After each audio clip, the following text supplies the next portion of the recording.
Hello good evening అండి everyone. Welcome to polity class. పాలిటీలో మనం పార్లమెంట్ గురించి చూస్తున్నాము.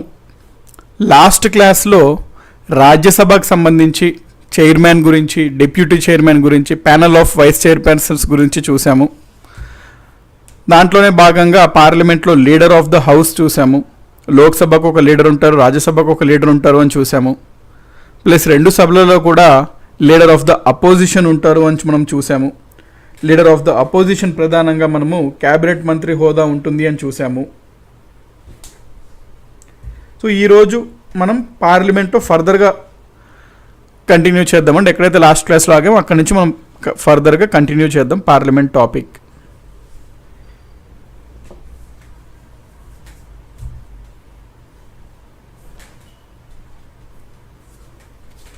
ఓకే, అందరూ వచ్చేసినట్లుగా అండి. So let us start the class.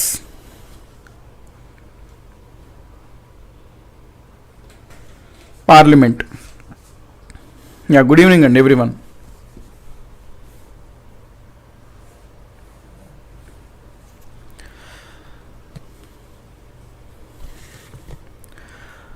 మనం leader of the house, leader of the opposition points చూసాము. అందులో భాగంగానే మనకి ఇంకొక పదవి గురించి కూడా చూద్దామండి. ఇంకొక పదవే మనకి విప్ అంటామన్నమాట. సో విప్ అనే పదవి గురించి కూడా చూద్దాం. లాస్ట్ క్లాస్లో మనము Lok Sabha leader of the house చూసాం, రాజ్యసభకి లీడర్ ఆఫ్ ద హౌస్ చూసాం, నెక్స్ట్ లోక్సభలో లీడర్ ఆఫ్ అపోజిషన్ చూసాము, రాజ్యసభలో కూడా లీడర్ ఆఫ్ అపోజిషన్ ఉంటారు అట్లా మనం చూసాం. ఒక పార్టీ ఏదైనా ఒక మెజారిటీ పార్టీ వచ్చేది అని.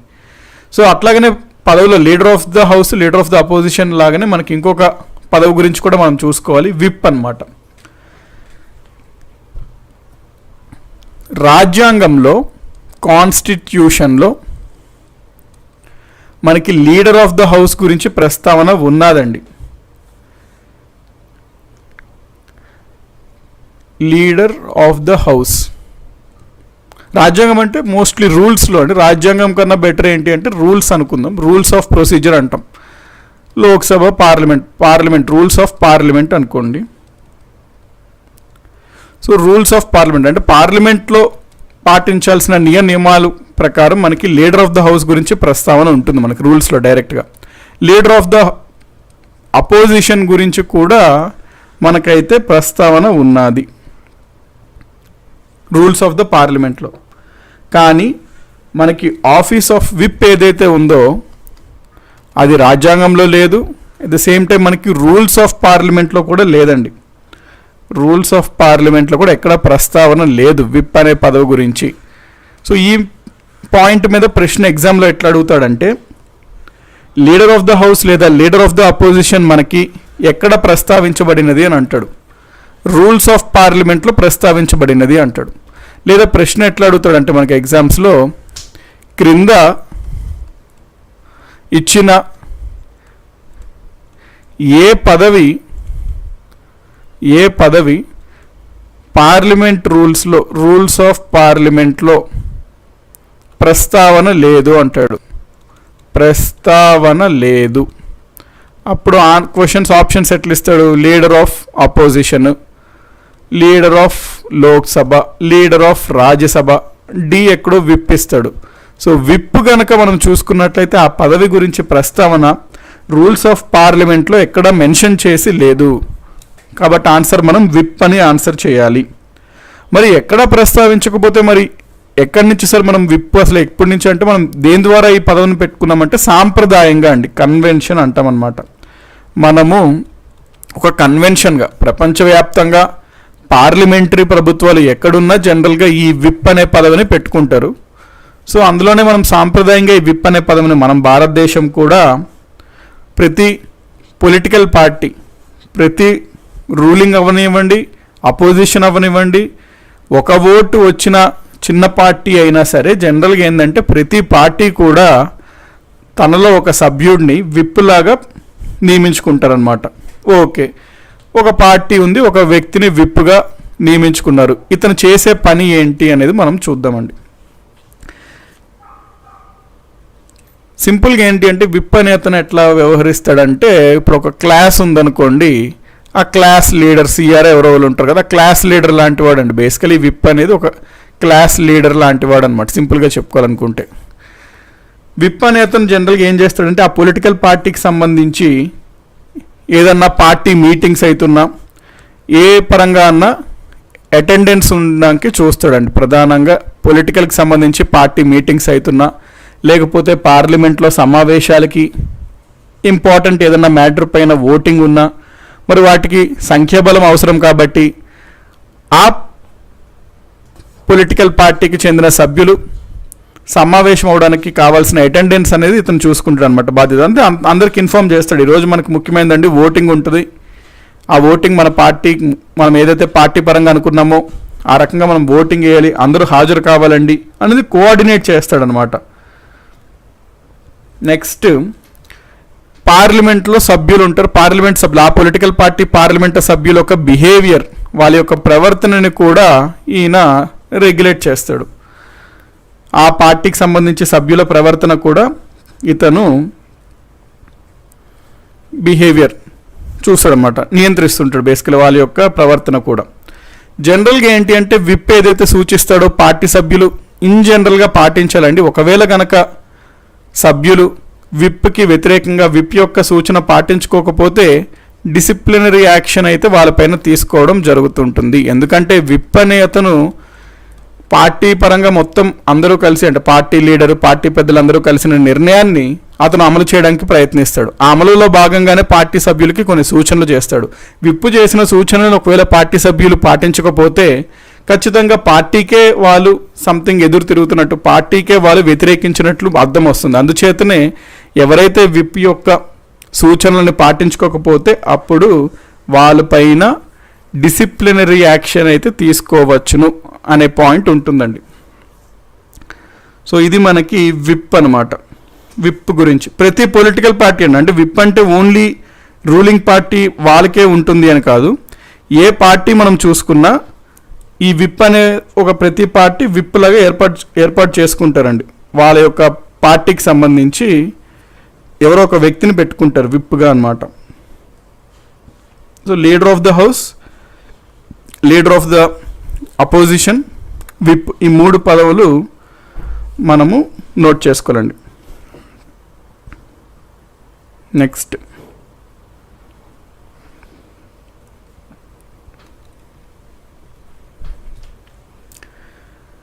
మనము సెషన్స్ ఆఫ్ ద పార్లమెంట్లో భాగంగా కొన్ని పాయింట్స్ చూసుకోవాలండి. పార్లమెంట్లో ఇక్కడ నుంచి ఇంపార్టెంట్ అనమాట, sessions of the parliament.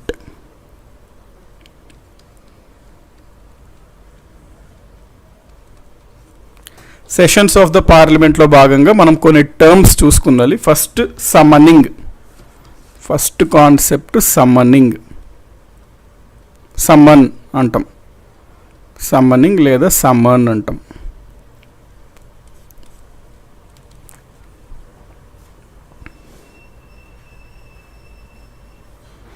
సమ్మనింగ్. So someone అంటే ఏంటి? ఒక పార్లమెంట్లో మనం ఖచ్చితంగా సంవత్సరానికైతే 2 సమావేశాలు ఏర్పాటు చేసుకోవాలి అనుకున్నాం, కానీ పార్లమెంట్ ఆనవాయితీగా 3 సమావేశాలు నిర్వహిస్తుంది అనుకుంటున్నాము. అదే బడ్జెట్ సెషను,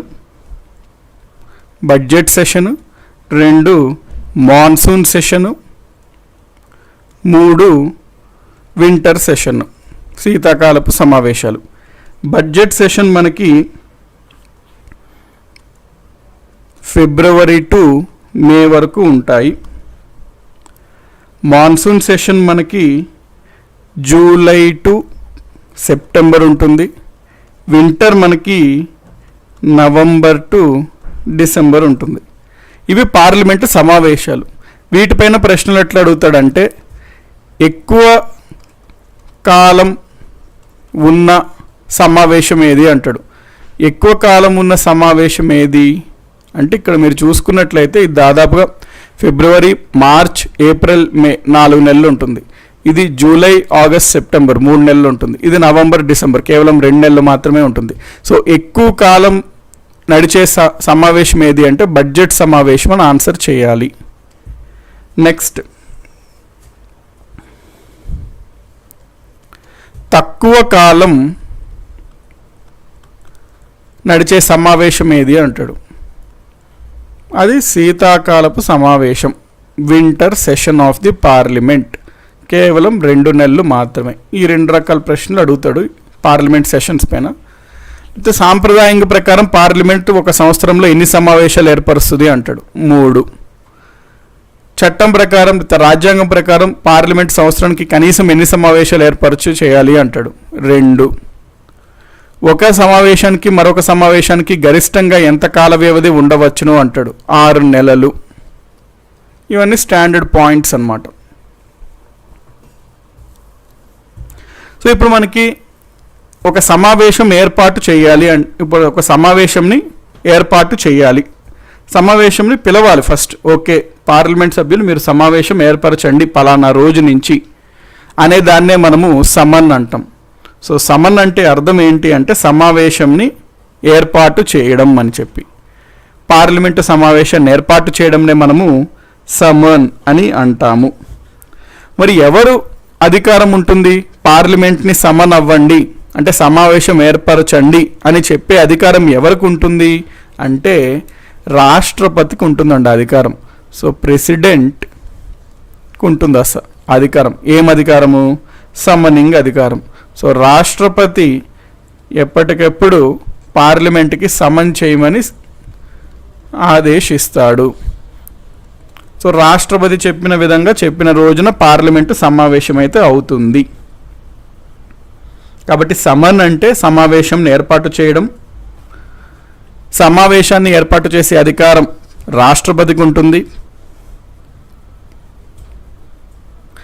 ఎప్పుడైతే మరి రాష్ట్రపతి సమన్ అంటాడో అప్పుడు సెషన్ మొదలవుతుంది.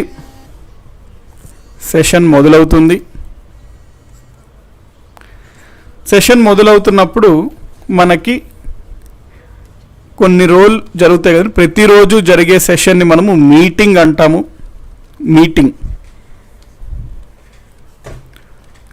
సో మీటింగ్స్లో మనకి చర్చలు జరుగుతుంటాయి, ఎజెండా అని ఉంటుంది. వాటి గురించి ఇప్పుడు మనం చూద్దాం. ఇక్కడ నుంచి ఇంపార్టెంట్ అండి టాపిక్.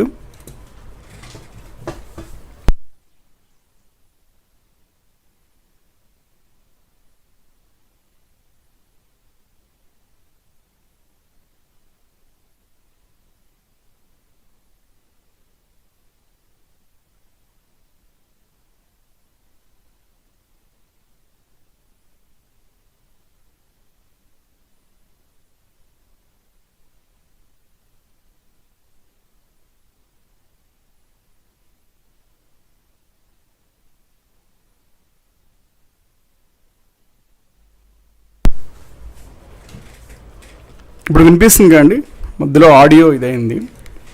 ఓకే. సో ఇప్పుడు మనకి మీటింగ్స్ అవుతుంటాయి సమావేశంలో.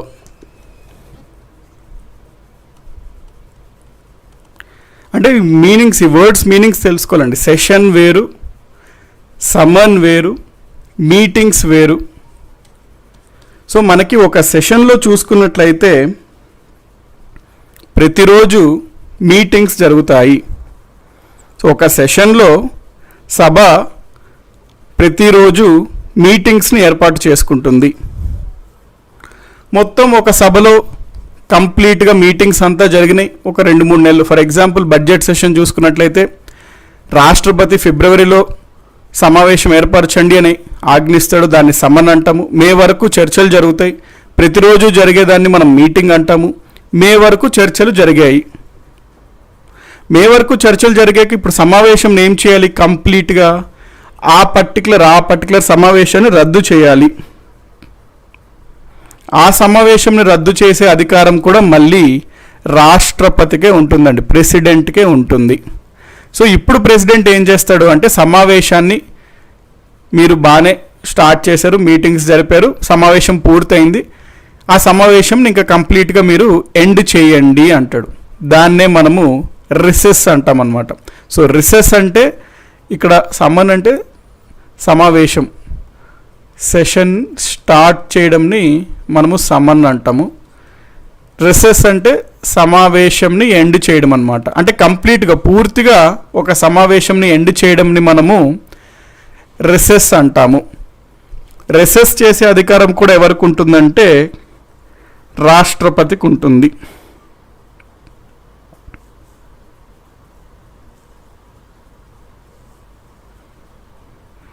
సో నెక్స్ట్ కొన్ని పాయింట్స్. ప్రోరోగ్ అండి, సారీ ఇది అబ్సల్యూట్లీ ఇది ప్రోరోగ్ అండి, రిసెస్ కాదు, ప్రోరోగ్ అంటాం దీన్ని, ప్రోరోగేషన్. ఇది ప్రోరోగ్ అండి, ప్రోరోగేషన్ లేదా ప్రోరోగ్ అంటాం. అంటే ఒక సమావేశంని ఏర్పరిచే అధికారం రాష్ట్రపతికి ఉంటుంది, దాన్ని సమన్ అంటాము. ఒక సమావేశంని కంప్లీట్గా ఎండ్ చేసేది మనము ప్రోరోగ్ అంటాం అన్నమాట. ప్రోరోగ్ అండి, ఆ పాయింట్ నోట్ చేసుకోండి, ప్రోరోగ్ అనమాట.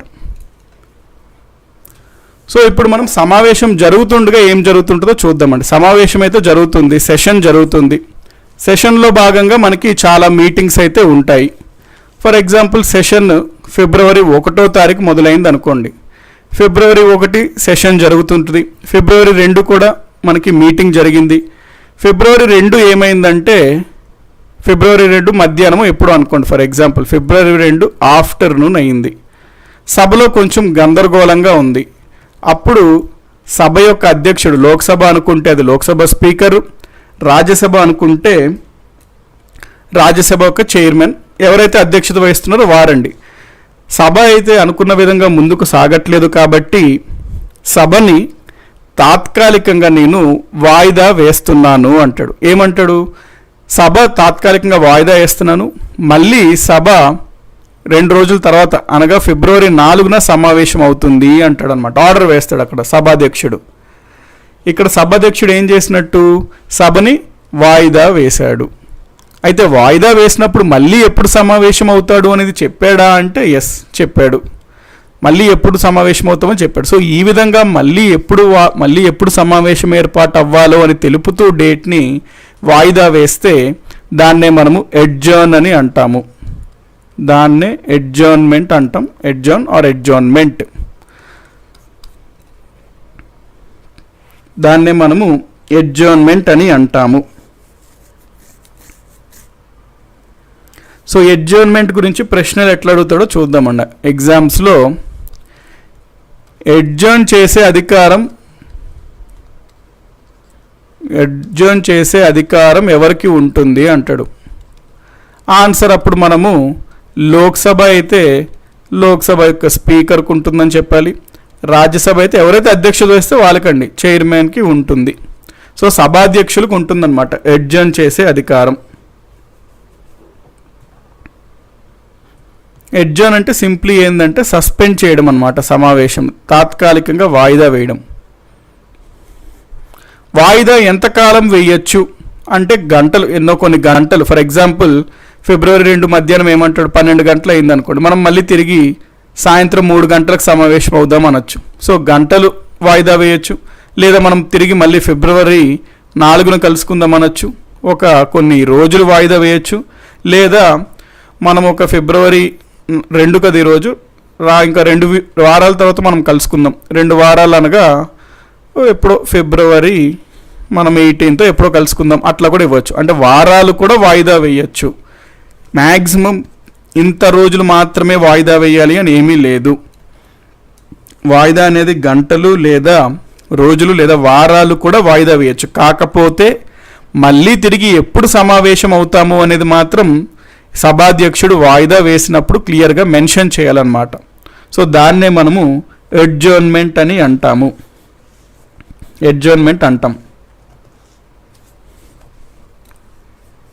గంటలు కూడా చేయొచ్చండి, అంటే మనకి హవర్స్ కూడా వాయిదా వేయచ్చు. హవర్స్ వాయిదా వేయడం అంటే ఎట్లా ఉంటుందంటే, ఫర్ ఎగ్జాంపుల్ జనరల్గా పార్లమెంట్ యొక్క సెషన్లో ప్రతిరోజు మీటింగ్స్ జరుగుతాయి. ప్రతి మీటింగ్లో మనకి 2 సిట్టింగ్స్ ఉంటాయండి. సిట్టింగ్స్ అంటే పార్లమెంటరీ సిట్టింగ్స్ అనమాట, వేరే సిట్టింగ్స్ కాదు. పార్లమెంటరీ సిట్టింగ్స్ 2 ఉంటాయి ఒక మీటింగ్లో. అంటే ఒక రోజులో 1 డేలో ఒక మీటింగ్ జరుగుతుంది. ఒక మీటింగ్లో 2 సిట్టింగ్స్ ఉంటాయి. ఫస్ట్ సిట్టింగ్ మనం చూసుకున్నట్లయితే దీన్ని మనం మార్నింగ్ సిట్టింగ్ అంటాం, పొద్దున్నే సిట్టింగ్ అనమాట. రెండో సిట్టింగ్ని మనము పార్లమెంట్ దీన్ని పోస్ట్ లంచ్ సిట్టింగ్ అంటాము, లేకపోతే ఆఫ్టర్నూన్ సిట్టింగ్ అని కూడా అనొచ్చు, పోస్ట్ లంచ్ సిట్టింగ్. ఈ మధ్యలో లంచ్ ఉంటుంది అనమాట. మార్నింగ్ సిట్టింగ్కి పోస్ట్ లంచ్ సిట్టింగ్కి మధ్యలో బ్రేక్గా లంచ్ ఉంటుంది. మార్నింగ్ సిట్టింగ్ వచ్చేసరికి మనకి 11 AM స్టార్ట్ అవుతుందండి. ఎప్పుడన్నా పార్లమెంట్ సమావేశం 11 గంటలకు మొదలవుతుంది. మనకి 11 గంటల నుంచి మనకి ఇది 2 గంటలు, మధ్యాహ్నం 1 గంట వరకు నడుస్తుంది మార్నింగ్ సిట్టింగ్. నెక్స్ట్ మనకి పోస్ట్ లంచ్ సిట్టింగ్ వచ్చేసరికి 2 PM స్టార్ట్ అవుతుంది, 6 PM వరకు జనరల్గా ఈ విధంగా నడుస్తుంది. ఎక్స్టెండ్ కూడా అవుతుంది అప్పుడప్పుడు. లంచ్ మనకి గంట ఇస్తారు, 1 PM to 2 PM ఇస్తారు lunch break. Morning sitting, post lunch sitting, ఇవి సమావేశాలు. సో గంటల్లో కూడా వాయిదా వేయచ్చు అంటే అర్థం ఏంటంటే, ఒకరోజు సమావేశంలో 2 గంటలకి పోస్ట్ లంచ్ సిట్టింగ్ అనేది స్టార్ట్ చేశారు. కాకపోతే ఏదో ఒక ఇష్యూ పైన గందరగోళంగా ఉంది, సభ అనేది జరిగే విధంగా లేదు అన్నప్పుడు సభాధ్యక్షుడు తాత్కాలికంగా అరగంట, 15 నిమిషాలు, గంట మళ్ళీ మనం తిరిగి 4 కలుసుకుందాము, 4:30 కలుసుకుందాము అని వాయిదా వేస్తాడు. ఆ రకమైన వాటిని అడ్జర్న్మెంట్ అని అంటాము. సో ఇప్పుడు వరకు మనం ఏం చూసామండి, పార్లమెంట్లో అసలు సెషన్ అంటే ఏంటి, సమావేశం అంటే ఏంటో చూసాము. ఆ సెషన్స్లో మనకి మీటింగ్స్ ఉంటాయి, ప్రతిరోజు జరిగేదాన్ని మీటింగ్స్ అంటాము అనుకున్నాము. ఆ మీటింగ్స్లో 2 సిట్టింగ్స్ ఉంటాయి అనుకున్నాము. ఇది ఫస్ట్ పాయింట్. సెకండ్ పాయింట్, ఒక సమావేశాన్ని ఏర్పరిచే అధికారం రాష్ట్రపతికి ఉంటుందన్నాము. సో రాష్ట్రపతి సమావేశం ఏర్పరచండి అని చెప్పి మనకి ఒక నోటిఫికేషన్ ఇస్తాడు అన్నమాట, నోటిఫికేషన్ జారీ చేస్తాడు, సమావేశం ఏర్పాటు చేయండి అని. దాన్ని మనం సమ్మన్ అంటాం. ఒక సమావేశం కంప్లీట్గా పూర్తయిన తర్వాత ఆ సమావేశాన్ని ఇంకా కంప్లీట్ అయింది, ఆ సమావేశంని ఎండ్ చేయండి, రద్దు చేయండి అని చెప్పి మళ్ళీ రాష్ట్రపతికి అధికారం ఉంటుంది. దాన్నే మనము ప్రోరోగ్ అని అంటాము. సో ఇప్పటి వరకు అయితే వీటి గురించి చూసాము. దాని తర్వాత మనము ఒక సమావేశం జరుగుతుండగా మీటింగ్స్లో తాత్కాలికంగా సభాధ్యక్షులు ఎప్పుడు మళ్ళీ మనం కలుసుకుంటామో మెన్షన్ చేస్తూ వాయిదా వేస్తే దాన్ని అడ్జర్న్మెంట్ అంటాము అని మనం చూసాము. నెక్స్ట్ ఇప్పుడు మనం చూడాల్సింది adjournment sine die. Adjournment sine die గురించి ఇప్పుడు మనం చూద్దాం.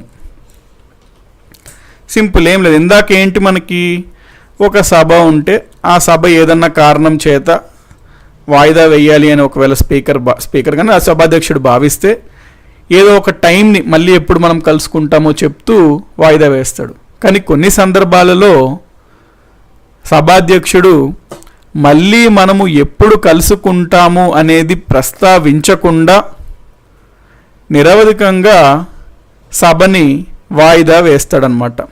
ఇతను సస్పెండ్ చేస్తాడు, కానీ but without mentioning the date and time of reassembly.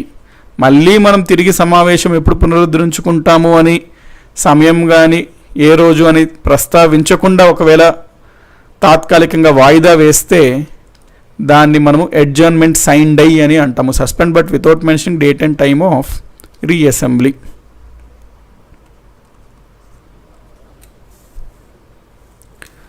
దీన్ని మనము అడ్జర్న్మెంట్ సైన్ డై అంటాము.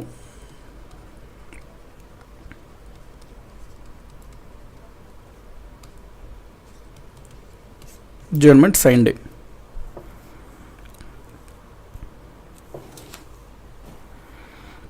అంజలి బమ్మిడి గారు 0 hour ఉంటాయి కదా సార్ అంటున్నారు. ఎస్ అండి, మనం చూస్తాం 0 hour, క్వశ్చన్ అవర్ అవన్నీ మనం చూస్తాము. ఇప్పుడు ఏంటంటే మనం ఈ కొన్ని టెక్నికల్ పదాలు మీనింగ్ తెలుసుకుంటున్నాం అనమాట. Adjournment sign day. సో మనం దీంట్లో భాగంగానే ప్రోరోగ్ కూడా చూసాం, కానీ ప్రోరోగ్ కూడా చూసాం. నెక్స్ట్ మనం చూడాల్సింది ఏంటంటే డిజల్యూషన్ అని ఉంటుందన్నమాట. డిజాల్వ్ లేకపోతే డిజల్యూషన్ అంటాం. సో నెక్స్ట్ మనం డిజల్యూషన్ గురించి చూద్దాము.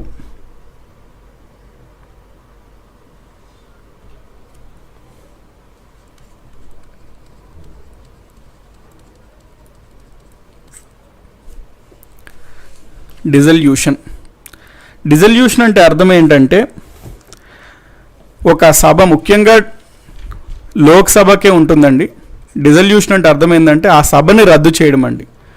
సభని రద్దు చేయడంని మనము డిజల్యూషన్ అంటాము. సమావేశంని రద్దు చేయడంని మనం ఏమంటాము? ప్రోరోగ్ అంటాం. కానీ సభనే రద్దు చేయడంని మనము డిజల్యూషన్ అంటాము. సభని రద్దు చేయడం డిజల్యూషన్. సమావేశంని రద్దు చేయడం మనము ప్రోరోగ్ అంటాము. ప్రోరోగ్. సమావేశం రద్దు చేయడం ప్రోరోగ్. సభనే రద్దు చేయడం డిజల్యూషన్. సభను రద్దు చేయడం అంటే అర్థం ఏమిటి? ఆ సభని అంటే ఇది ఆ సభ టైం అయిపోయింది, లేదా ఆ సభని మనం క్యాన్సిల్ చేసేద్దాము, కొత్తగా మళ్ళీ ఆ సభ ఏర్పాటు అవ్వాలి అని. సభని మనం రద్దు చేయాలంటే మనం ఏ సభకు చేయొచ్చు? ఏ సభ అయితే మనకి అశాశ్వతంగా ఉంటుందో, టెంపరీగా ఉంటుందో ఆ సభను మాత్రమే రద్దు చేయడము, మళ్ళీ దాన్ని ఎన్నికల ద్వారా మళ్ళీ కొత్త సభను ఏర్పాటు చేయడం అవన్నీ జరుగుతుంది. రాజ్యసభ చూసుకున్నట్లయితే మనకి అది శాశ్వత సభ. సో రాజ్యసభని మనం ఎప్పుడు డిజల్యూషన్ చేయలేము, అంటే రద్దు చేయడానికి ఉండదు, ఎందుకంటే అది శాశ్వత సభ అనమాట. అయితే లోక్సభ వచ్చేసరికి మనకి అశాశ్వత సభ, అంటే టెంపరీ హౌస్, అది తాత్కాలిక హౌస్ సభ. అందుచేతన మనము ఒక లోక్సభ ఉంది అంటే ఆ లోక్సభ కాలం 5 సంవత్సరాలు. ఆ కాలం పూర్తయినప్పుడు కానీ లేదా ఆ మధ్యలో ఏదన్నా కారణాల చేత, అంటే సంఖ్యాబలం ఓడిపోయిన చప్పుడో లేకపోతే వాళ్ళు ఏర్పాటు చేసుకున్నటువంటి కూటమిలో ఎవరో సపోర్ట్ని వెనక్కి తీసుకోవడం కారణం, ఏదో ఒక కారణం చేత వాళ్ళ మొత్తం కాలం పూర్తి కాక ముందే మధ్యలోనే కూడా ఒక సభని రద్దు చేయవచ్చును.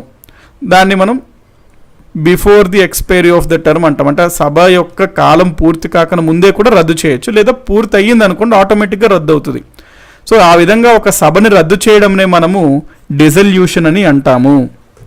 ఎప్పుడైతే ఒక సభని రద్దు చేయడం జరుగుతుంటుందో ఎన్నికలు జరుగుతాయి. ఎన్నికలు జరిగిన తర్వాత మళ్ళీ కొత్త సభని, లోక్సభని ఏర్పాటు చేయడం అవుతుంటుంది. సో అది డిజల్యూషన్ అంటే. సో ఈ పాయింట్స్ ఇక్కడ మనం ఇవి చూసుకున్నవన్నీ, ఈ కాన్సెప్ట్స్ పైన ఒక ప్రతి వర్డ్ ఏం చెప్తుంది అనేది ఒక ఐడియా తెచ్చుకోండి. డిజల్యూషన్ అంటే అది.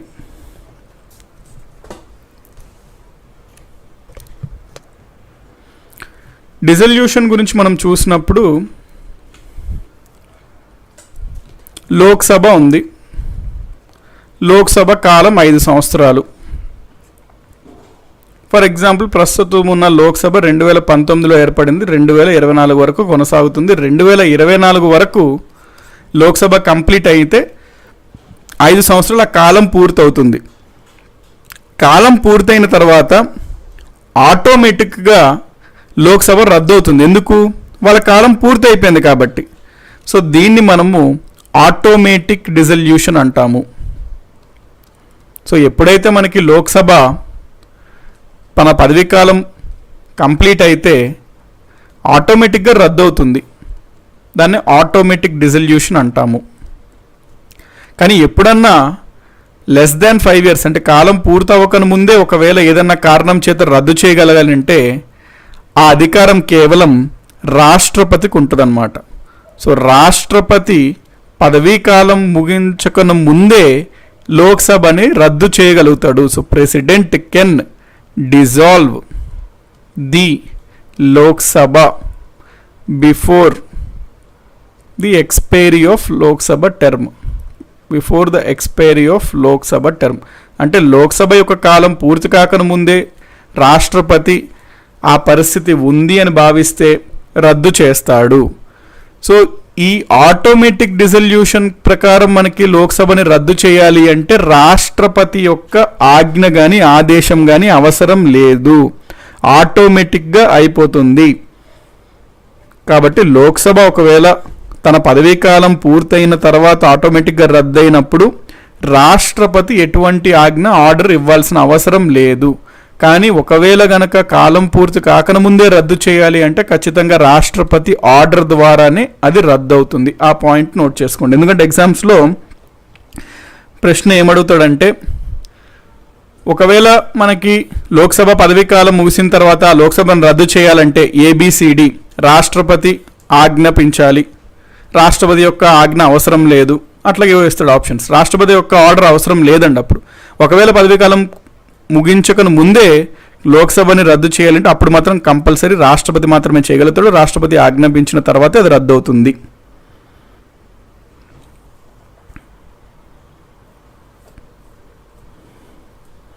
రిసెస్ అంటున్నారు హరి గారు. అవునండి, రిసెస్ అనే పాయింట్ కూడా మనకు యాక్చువల్లీ బాగానే చెప్పారు. రిసెస్ అనేది కూడా చూద్దాం. రిసెస్ అనమాట. రిసెస్ అంటే ఏంటి అంటే ఇప్పుడు ఒక సమావేశంని రిసెస్ గురించి చూద్దామండి. ఆ పాయింట్ మనం దాకా మిస్ అయ్యాం. రాష్ట్రపతి సమావేశం ఏర్పాటు చేయండి అని ఆజ్ఞాపిస్తాడు. దాన్ని మనం సమన్ అంటాము. రాష్ట్రపతి ఆర్డర్ చేస్తే సమావేశం మొదలవుతుంది. సమావేశంలో మీటింగ్స్ జరుగుతుంటాయి. మీటింగ్స్ జరిగాక లాస్ట్లో మనకి రాష్ట్రపతి సమావేశంని రద్దు చేయండి అంటాడు. ఆ సమావేశం కంప్లీట్ అయిపోయింది అంటాడు. దాన్ని మనం ప్రోరోగ్ అంటాము అన్నాం. మధ్యలో డైలీ జరిగే వాటిని మీటింగ్స్ అంటాము అన్నాం. సో ఒక సమావేశం జరిగింది, ఒక సెషన్ జరిగింది. మేబీ ఇది ఒక బడ్జెట్ సెషన్ అనుకోండి. బడ్జెట్ సమావేశం జరిగింది. మళ్ళీ మనకి గ్యాప్ వస్తుంది అనమాట. గ్యాప్ తీసుకోలే, ఆటోమేటిక్ వచ్చింది అన్నట్టు గ్యాప్ వస్తుంది ఇక్కడ. మళ్ళీ మనకి మధ్యలో మాన్సూన్ సెషన్ మొదలవుతుంది. సో మళ్ళీ రాష్ట్రపతి సమావేశం ఏర్పాటు చేయండి అని సమన్ ఇస్తాడు. దాంతో మాన్సూన్ సెషన్ మొదలవుతుంటుంది, మీటింగ్స్ జరుగుతుంటాయి. మళ్ళీ ఆ సమావేశం రద్దు చేయడానికి రాష్ట్రపతి ప్రోరోగ్ జారీ చేస్తాడు. ఆ సమావేశం రద్దు అవుతుంది. బడ్జెట్ సెషన్ మనం చూసుకున్నట్లయితే ఫిబ్రవరిలో మొదలయ్యి మేలో ముగుస్తుంది. మళ్ళీ మాన్సూన్ సెషన్ మనం చూసుకున్నట్లయితే జూలైతో మొదలయ్యి సెప్టెంబర్లో ముగుస్తుంది. ఈ ఒక సమావేశానికి ఇంకొక సమావేశానికి మధ్యలో గ్యాప్ ఉంది చూసారా, ఈ గ్యాప్నే మనము రెసెస్ అంటాము. సో రెసెస్ అంటే అర్థము gap between two sessions. Gap between two meetings కాదండి. అంటే సమ్వన్ చంద్రశేఖర్ గారు అంటే ఆ పదాలు అందుకేనండి, అది మనం చాలా కేర్ఫుల్గా వాడాలన్నమాట. ఆ పదాలు గ్యాప్ బిట్వీన్ టూ మీటింగ్స్ అన్నారు మీరు. మళ్ళీ ఒక మీటింగ్కి మధ్యలో గ్యాప్ని మనము రిసెస్ అనమాట. అది కంపల్సరీ ఆ వర్డే వాడాలండి, మీటింగ్ వాడకూడదు మనం. ఆబ్వియస్లీ సమావేశం అవ్వడం అన్నా మీటింగ్ అన్నా ఒకటే కదా అనిపిస్తుంది, కానీ ఈ టెక్నికల్ వచ్చేసరికి మనం ఈ వర్డ్సే వాడాలండి. గ్యాప్ బిట్వీన్ టూ సెషన్స్ అనే చెప్పాలి కంపల్సరీ. మళ్ళీ గ్యాప్ బిట్వీన్ టూ మీటింగ్స్ అంటే అర్థం మారిపోద్ది అనమాట. సో అందుకని ఈ వర్డ్స్ పైన నేను స్ట్రెస్ చేస్తున్నాను. రెసెస్ అంటే రెండు సమావేశాల మధ్యన, సెషన్స్ మధ్యన ఉన్న గ్యాప్ని రెసెస్ అంటాము. రెండు సమావేశాల మధ్య ఉన్న రెసెస్ని, ఆ గ్యాప్ని రెసెస్ అంటాము. సో రెసెస్ అనేది మీకు కూడా యాడ్ చేసుకోండి ఇక్కడ మన లిస్ట్లో. ఎస్, రెసెస్ కూడా యాడ్ చేసుకోండి. ఇప్పుడు డెజల్యూషన్ మనం చూసాము, ఆటోమేటిక్గా అవుతుంది అవన్నీ అనే పాయింట్స్ చూసాము. సో డెజల్యూషన్లో భాగంగా రాష్ట్రపతి ఆజ్ఞాపించాలి అనుకున్నాం. అయితే మనకి లోక్సభలో కొన్ని బిల్స్ పెండింగ్గా ఉంటాయి.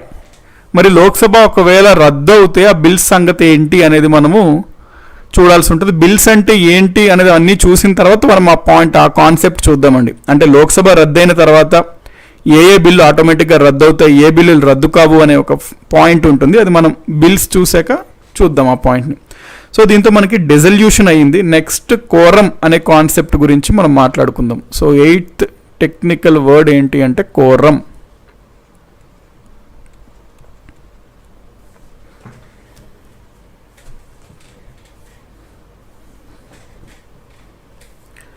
శిరీష గుమ్మడి గారు, సార్ ప్రోరోగ్ అంటే ఎండ్ ఆఫ్ సెషనా క్యాన్సిలేషన్ ఆఫ్ సెషనా అంటున్నారు. ఎండ్ ఆఫ్ సెషన్ అండి. అంటే సమావేశం రద్దు అంటే సమావేశంని రద్దు చేయడం అంటే ఇంకా సమావేశం కంప్లీట్ అయిపోయింది, ఇంకా ఓకే ఆ సమావేశం ఆపేయండి అని మీనింగ్. సో సమావేశం ఎండ్ ఏదన్నా ఒకటేనండి. బేసికలీ సమావేశంని కంప్లీట్ అయిపోయింది, ఇంకా చాలా సమావేశంని ఎండ్ చేసేయండి అని అర్థం అనమాట.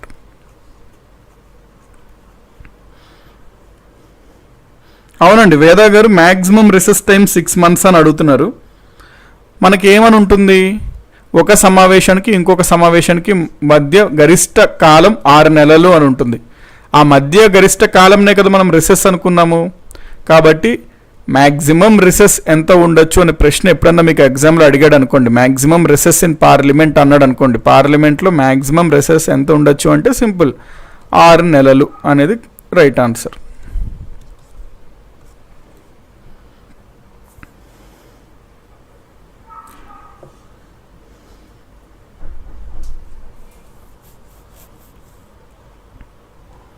రద్దు అంటే క్యాన్సిలేషన్ కదా సార్. అంటే రద్దు అంటే ఇప్పుడు ఓకే అట్లా అంటే ముగించడం, సమావేశాన్ని ముగించడం అని తీసుకోండి మీనింగ్. అంటే తెలుగు లిటరల్గా తీసుకోకండి ఆ వర్డ్స్. సమావేశం రద్దు అంటే పోనీ మీరు సమావేశంని రద్దు అంటే ఒకవేళ ఆ రకంగా అనిపిస్తుంటే సమావేశంని ముగించడం అని తీసుకోండి పోనీ ఒకవేళ వర్డ్. బేసికలీ సమావేశంని ఎండ్ చేయడం అండి, అది ముగించడం వాట్ ఎవర్ వర్డ్.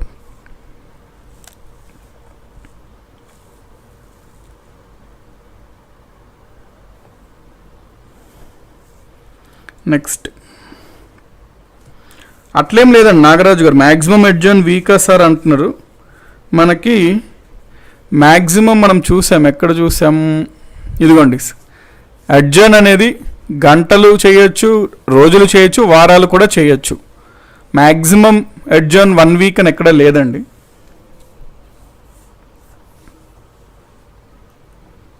సో మనం కోరం గురించి ఇప్పుడు మనం చూద్దాం. Quorum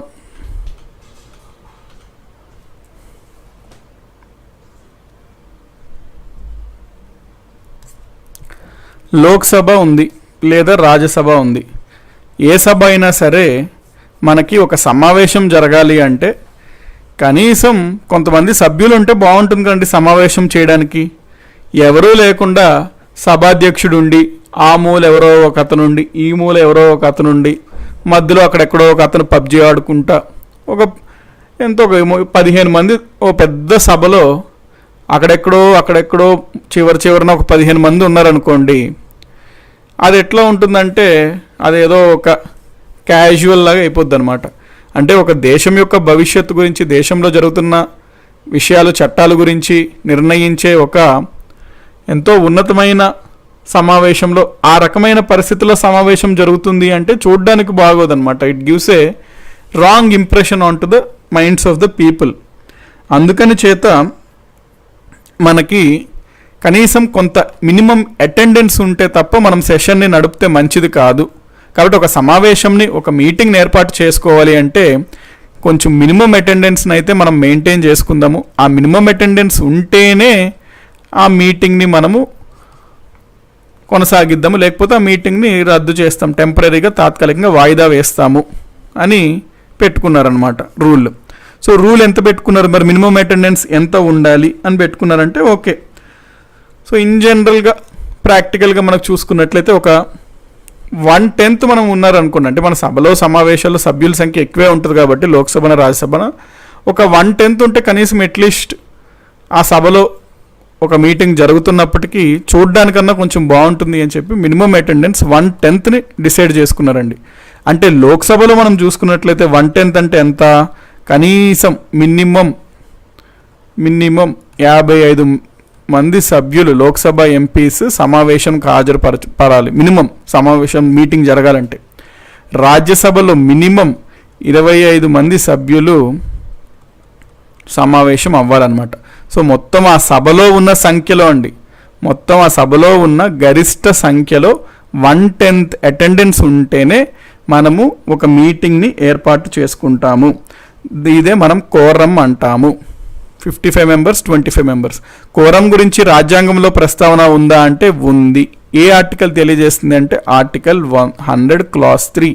so article 100 clause 3 mentions about quorum in the constitution. 1/10 of the total membership of the house అనేది మనకి డిసైడ్ చేశారనమాట కోరంగా.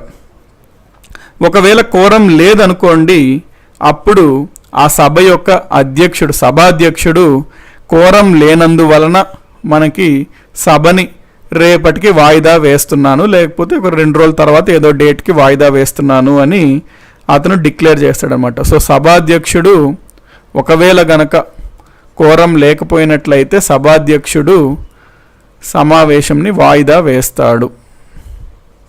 కోరం లేనప్పుడు సభాధ్యక్షుడు వాయిదా వేస్తాడనమాట. సో ఇది మనకి కోరం అంటే.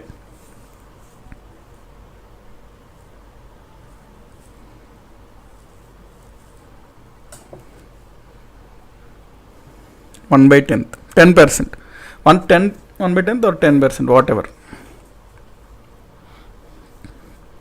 యా, మంచి క్వశ్చన్ అడిగారు సమ్వన్. చిన్న వెంకటరమణ ఇప్పిలి గారు మంచి క్వశ్చన్ అడిగారు.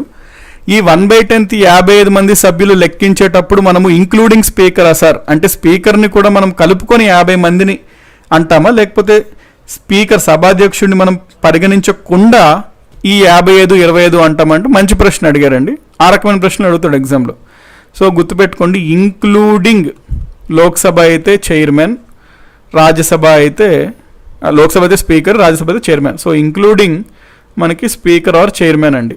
ఆ నెంబర్ 55-25 అనేది ఇంక్లూడింగ్ స్పీకర్ ఆర్ చైర్మన్. అంటే స్పీకర్తో లేకపోతే రాజ్యసభ చైర్మన్ అయితే రాజ్యసభ అయితే చైర్మన్తో కలిపి మనకి ఈ నెంబర్ రావాలి. ఈ ప్రశ్న యాక్చువల్లీ ఎక్కడో ఆల్రెడీ నాకు తెలిసి ఎగ్జామ్లో అడిగాడు. సో కోరంని మనం లెక్కించేటప్పుడు ఇంక్లూడింగ్ స్పీకరా ఎక్స్క్లూడింగ్ స్పీకరా అట్లాంటి బిట్స్తో అడిగాడు. సో ఇంక్లూడింగ్ స్పీకర్ అండి, అది స్పీకర్ని కలుపుకొని మనము లెక్కిస్తాం కోరం లెక్కించేటప్పుడు. సో ఇది మనకి కోరం అంటే.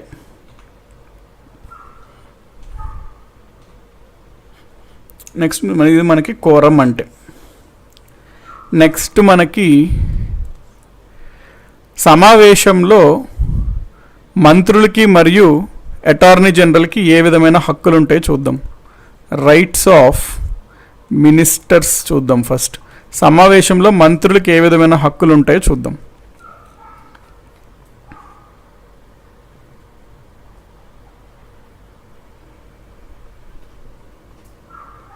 చైర్మన్ రాజ్యసభ మెంబర్ కాదు కదా అంటున్నారు. అవునండి, చైర్మన్ రాజ్యసభ మెంబర్ కానప్పటికీ కూడా ఒక సమావేశంలో ఇంతమంది సభ్యులు ఉండాలి అన్నప్పుడు అతను ఆ 25 మందిలో అతన్ని కూడా కలుపుతామండి. అంటే ఫర్ ఎగ్జాంపుల్ మొత్తం 25 మెంబర్స్ ఉండాలి అనుకున్నాం సమావేశం అవ్వాలి అంటే మినిమం అటెండెన్స్. అది రాజ్యసభ మెంబర్ కాదా అని కాదండి. అక్కడ ఇంతమంది బేసికలీ ఇంతమంది ఆ సమావేశంలో జనాలు ఉంటే పోనీ చూడ్డానికి బాగుంటుంది అని అర్థం అనమాట అది. So including presiding officer. So Rajya Sabha chairman Rajya Sabha సభ్యుడు కానప్పటికీ కూడా కోరం 1/10 అటెండెన్స్ 25లో ఆయన్ని కూడా పరిగణిస్తారండి. అంటే ఆయన రాజ్యసభలో సభ్యుడు కాదు కదా సార్ అని 1 or 2 మెంబర్స్ అడిగారు. సో సభ్యుడా లేదని కాదండి, ఇక్కడ పాయింట్ ఏంటంటే ఒక సమావేశం అవుతుందండి. సమావేశం ఎవరెవరు ఏర్పాటు చేస్తున్నారో అవన్నీ పాయింట్ కదా. ఒక సమావేశం ఏర్పాటు అవ్వాలంటే చూడడానికి బాగోవాలంటే ఒక కనీసం రాజ్యసభలో అయితే ఒక 25 మంది ఉండాలి అనుకున్నాం మనం. ఆ 25 మందిలో మనం ఆ చైర్మన్ ప్రిసైడింగ్ ఆఫీసర్ని కూడా కలుపుకుంటామండి. సభ్యుడు కదా అది తర్వాత అనమాట, అట్లా చూడం మనం ఇది. సో అతనితో కలిపి ఒక 25 మంది కనీసం ఉంటే సమావేశం జరగడానికి బాగుంటుంది అని చెప్పి.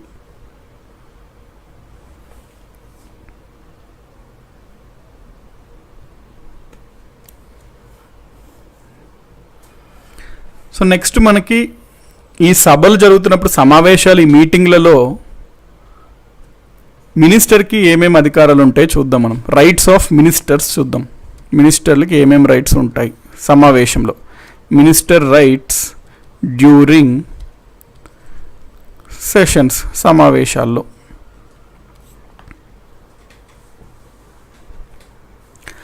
మనకి సమావేశంలో సభ్యుల వలె మంత్రులకు కూడా మినిస్టర్ కూడా సమావేశాలలో పాలు పంచుకుంటాడు, సమావేశాలలో మాట్లాడతాడు.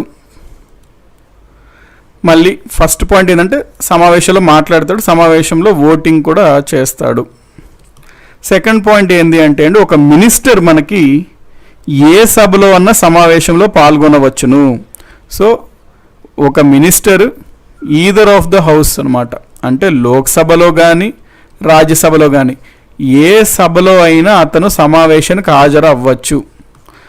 సో హాజరు అవ్వచ్చు అండి, అటెండ్ అనమాట. ఇదంతే, ఓటింగ్గా కాదు, ఇది అటెండెన్స్ అనమాట.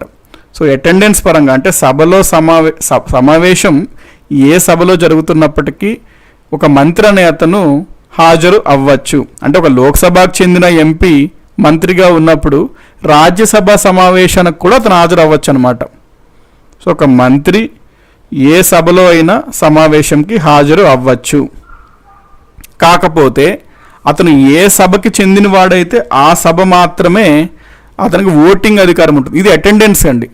ఓటింగ్ చూసుకున్నట్లయితే ఏ సభలో సభ్యత్వం ఉంటుందో, మెంబర్షిప్ ఏ హౌస్లో ఉంటుందో ఆ సభలో మాత్రమే అతను ఓటు వేయగలుగుతాడు. ఆ సభలో మాత్రమే ఓటు వేయగలుగుతాడు. కానీ పాల్గొనుట ఏ సభలో అన్నా పాల్గొనవచ్చు. అటెండ్ అనమాట, ఇదంటే పాల్గొనడం, సమావేశంలో పాల్గొనడం, ఎక్కడన్నా పాల్గొనవచ్చు. ఓటింగ్ మాత్రం ఏ సభలో అయితే అతనికి సభ్యత్వం ఉంటుందో ఆ సభలో మాత్రమే ఓటు చేయగలుగుతాడు. ఈ పాయింట్ కూడా నోట్ చేసుకోండి.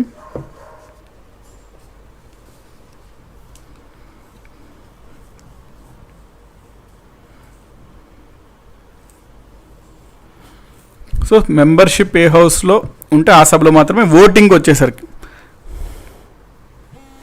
అయితే ఇక్కడ ఇప్పుడు మనకి ఎందుకు సార్ మంత్రులకి ఈ విధంగా ఇది ఎందుకు ఈ విధంగా ఇచ్చారు, 2 సభల్లో కూడా సమావేశం హాజరవ్వచ్చు కానీ ఓటింగ్ ఒక సభలోనే ఎందుకు ఈ విధంగా ఇచ్చారు అనేది మనం చూసుకున్నట్లయితే, ఇప్పుడు జనరల్గా లోక్సభలో చూసుకున్న, రాజ్యసభలో చూసుకున్న ఏదన్నా విషయం పైన, ఒక పర్టికులర్ టాపిక్ పైన చర్చ జరుగుతుంది అనుకోండి. ఏదో ఒక టాపిక్, ఫర్ ఎగ్జాంపుల్ రీసెంట్గా సిటిజన్షిప్ అమెండ్మెంట్ బిల్ అన్నారు. మరి ఆ టాపిక్కి సంబంధించి ఇది ఎవరి మంత్రిత్వ శాఖ కింద వస్తుంది? హోమ్ మినిస్టర్ కింద వస్తుంది. అప్పుడు ఏ సభలో అన్నా ఎవరు ఇప్పుడు ఎంపీలు ఉన్నారు, సభలో సభ్యులు ఎవరిని ప్రశ్నించాలి? ఆ టాపిక్కి సంబంధించి ఎవరైతే రూలింగ్ పార్టీకి సంబంధించిన మంత్రి ఉన్నారో అతన్ని ప్రశ్నించాలి. సో అందులో భాగంగా సమావేశానికి మరి ఇక్కడంత ఇంపార్టెంట్, ఇక్కడ అంతే ఇంపార్టెంట్. కాబట్టి ఆ పర్టికులర్ సమావేశం జరుగుతున్నప్పుడు ఇక్కడ 2 సభల్లో పాల్గొంటాడండి.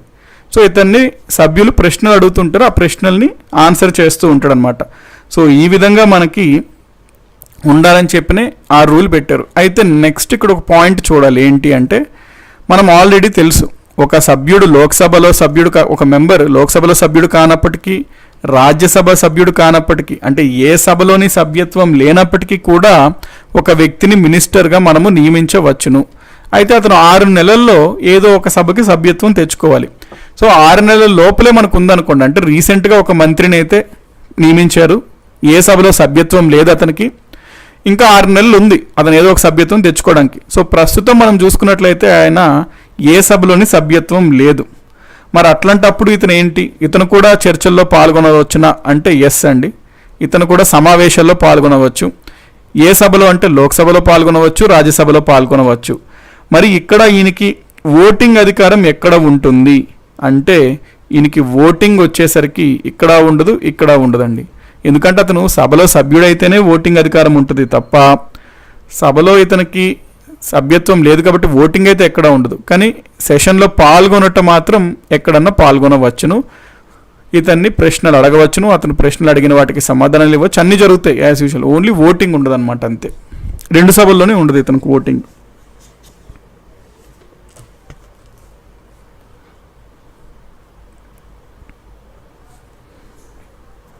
నెక్స్ట్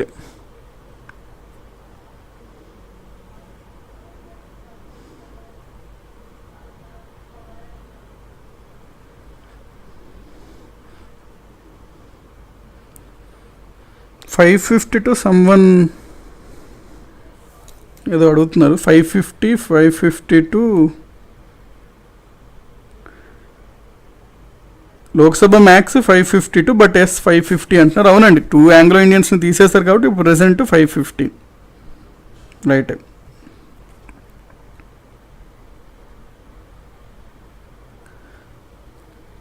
రవికుమార్ గారు నామినేటెడ్ కూడా చేస్తాము సార్ కోరంలో అంటున్నారు. నామినేటెడ్ కూడా చూస్తామా సార్ కోరంలో అని అడుగుతున్నట్టున్నారు. నామినేటెడా వాళ్ళు ఎలక్టెడా అవన్నీ పక్కన పెట్టేసేయండి. అతను ఒక రాజ్యసభ సభ్యుడు మామూలుగా చైర్మన్తో కలిపి ఆ సమావేశంలో, ఇప్పుడు రాజ్యసభ సమావేశంలో ఫర్ ఎగ్జాంపుల్ 25 మంది కనీసం అటెండ్ అవ్వాలి అనుకున్నామండి. ఈ 25 మందిలో ఒక మనకి 10 మంది నామినేటెడ్ వాళ్ళు ఉన్నారు, 15 మంది ఎలక్టెడ్ వాళ్ళు సమావేశం వచ్చారనుకోండి. అయినా పర్వాలేదు, మనకి నామినేటెడ్ ఎలక్టెడ్ అవి చూడము, కేవలం మనకి ఫిగర్ కావాలండి, 25 ఫిగర్ రీచ్ అవ్వాలంతే, ఇంక్లూడింగ్ చైర్మన్. ఫర్ ఎగ్జాంపుల్ ఇక్కడ మనం చూసుకున్నట్లయితే లోక్సభలో మంత్రులు దాదాపుగా ఒక 5 మంది పాల్గొన్నారు అనుకోండి, ఇక్కడ వాళ్ళే 5గురు ఉన్నారు. రాజ్యసభ నుంచి కేవలం మనకి 20 మందే ఉన్నారు. అప్పుడు కూడా మనకు ఆ సమావేశంలో 25 నెంబర్ వచ్చినట్లే కదండి. కాబట్టి మనకి 25లో నామినేటెడా ఎలక్టెడ్ అవేం చూడమండి. కాకపోతే ఆ సభ జరగాలి అంటే సమావేశానికి ఇంతమంది, ఇన్ని హెడ్స్ ఉండాలన్నమాట, అంటే ఇన్ని భౌతికంగా ఇంతమంది ఉండాలి అని.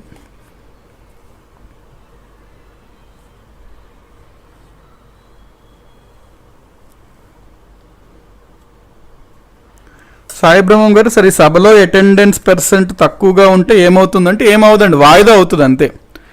సభలో కనుక రీసెంట్గా మనకి రాజ్యసభలో జరిగింది కూడా, వెంకయ్యనాయుడు గారు కోరం లేనందువలన సభని తాత్కాలికంగా వాయిదా వేయడం జరిగింది. జరుగుతుంటుందండి ఎప్పుడన్నా, అంటే దానికి ఏమి పనిష్మెంట్ ఏమైనా ఫీ వేస్తారా అట్లాగేమి ఉండదండి. అంటే ఆయన అడుగుతుంది ఏంటి అంటే ఒకవేళ ఎప్పుడైనా ఇది 10% అటెండెన్స్ లేకపోతే ఏమవుతుంది అంటే వాయిదా అవుతుంది అంతే తప్ప ట్రాఫిక్ చలాన్లాగా ఫైన్లు చలాన్లు అవి ఏమి ఉండవండి. అండ్ అంజన్ కుమార్ గారు can MP speak in both houses అంటున్నారు అంజన్ కుమార్ గారు. నో అండి, ఎంపీ జనరల్గా ఆ అధికారం ఉండదు. ఎంపీకి ఓన్లీ మినిస్టర్స్కి అధికారం ఉంటుంది అనమాట, ఏ సభలో అన్నా మాట్లాడే అధికారం.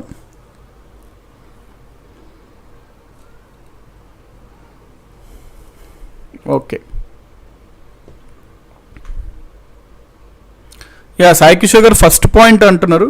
ఫస్ట్ పాయింట్ అదేనండి, మనకి ఒక మంత్రి ఓటింగ్ అధికారం స్పీకింగ్ అధికారం గురించి చూస్తాము అన్నాం. స్పీక్ అంటే చర్చలో పాల్గొనట 2 సభల్లోనే పాల్గొనవచ్చు. ఓటింగ్ వచ్చేసరికి ఏ సభలో సభ్యత్వం ఉంటే ఆ సభలో మాత్రమే ఓటింగ్ వేస్తాడు అనే దాని గురించి అండి. ఇక్కడ స్పీక్ ఓటింగ్ అంటే అర్థం అది.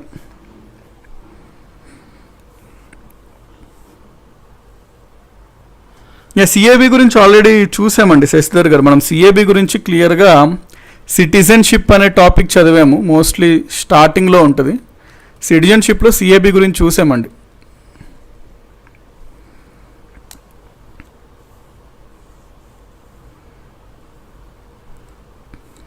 సో ఇది మనకి రైట్స్ ఆఫ్ మినిస్టర్స్. నెక్స్ట్ మనము రైట్స్ ఆఫ్ అటార్నీ జనరల్ చూద్దామండి. అటార్నీ జనరల్ చూసే ముందు అటార్నీ జనరల్ అంటే ఎవరో చూద్దాం ఫస్ట్ మనం. సెంట్రల్ గవర్నమెంట్ ఉంది. సెంట్రల్ గవర్నమెంట్ ఎన్నో కేసుల్లో ఇరుక్కుంటుంటుంది. సో సెంట్రల్ గవర్నమెంట్ యొక్క కేసులను డీల్ చేయడానికి ఒక బాగా క్వాలిఫైడ్ అయినటువంటి ఒక లాయర్ ఉండాలి. సో సెంట్రల్ గవర్నమెంట్ ఏం చేస్తుందంటే బాగా పేరున్నటువంటి లాయర్ని గవర్నమెంట్ సెంట్రల్ గవర్నమెంట్ కేంద్ర ప్రభుత్వం యొక్క మెయిన్ చీఫ్ లాయర్గా నియమించుకుంటుంది. అతన్నే మనం అటార్నీ జనరల్ అంటాము. ఆ అటార్నీ జనరల్కి హెల్ప్ చేయడానికి మళ్ళీ మనకి సొలిసిటర్ జనరల్స్ అని ఉంటారు, సొలిసిటర్ జనరల్ అని ఉంటారు. వీరికి హెల్ప్ చేయడానికి ఎడిషనల్ సొలిసిటర్ జనరల్స్ అని దాదాపు ఒక 12 మందిని అయితే నియమించుకుంటుంది ప్రభుత్వం. కాబట్టి అదంతా కేంద్ర ప్రభుత్వం యొక్క కేంద్ర ప్రభుత్వం యొక్క లాయర్స్ అండి వీళ్ళందరూ. అందులో హెడ్ ఎవరు అంటే అటార్నీ జనరల్. మనకి ఈయన పరంగా ప్రశ్నలు ఎట్లా అడుగుతారంటే అటార్నీ జనరల్ని ఎవరు నియమిస్తారు అంటే రాష్ట్రపతి నియమిస్తాడు, ప్రెసిడెంట్. అటార్నీ జనరల్ యొక్క పదవీ కాలం ఎంత ఉంటుంది అంటే పదవీ కాలం ఏముండదు. రాష్ట్రపతికి ఎంతకాలం ఇష్టం ఉన్నట్లయితే అంతకాలం ఆయన్ని పొడిగిస్తారు. అంటే సింపుల్, రాష్ట్రపతి అంటే ప్రభుత్వానికి ఇష్టం ఉన్నంత కాలం పొడిగిస్తారు, కానీ ఇతనికి ఏం పదవీ కాలం అనేది ఉండదు, నో టర్మ్. ఇతన్ని మనము highest law officer of the country అంటాం. అంటే మన దేశంలో ప్రధానమైనటువంటి న్యాయాధికారి ఎవరు అంటే జడ్జిలు న్యాయ అధికారుల కింద రారండి. సో జడ్జిలు కదా సార్ వీళ్ళకన్నా పెద్ద అంటే జడ్జిలు మనం ఆఫీసర్స్ అనం. సో ఆఫీసర్స్ అంటున్నాం ఇక్కడ, లా ఆఫీసర్స్ అంటే అధికారులు, న్యాయ అధికారుల పరంగా చూసుకున్నప్పుడు highest law officer in India ఎవరు అంటే అటార్నీ జనరల్ మనం చెప్పుకుంటాము. ఈయన గురించి ప్రస్తావించే ఆర్టికల్ ఏది అని అడుగుతాడు ఎగ్జామ్స్లో. ఆర్టికల్ 76. ఆర్టికల్ 76 ఏం తెలుపుతుంది? రాష్ట్రపతి ఒక వ్యక్తిని కేంద్ర ప్రభుత్వం యొక్క న్యాయవాదిగా అటార్నీ జనరల్ని నియమిస్తాడు అని తెలుపుతుంది. సో తెలిపే ఆర్టికల్ ఏది అంటే ఆర్టికల్ 76.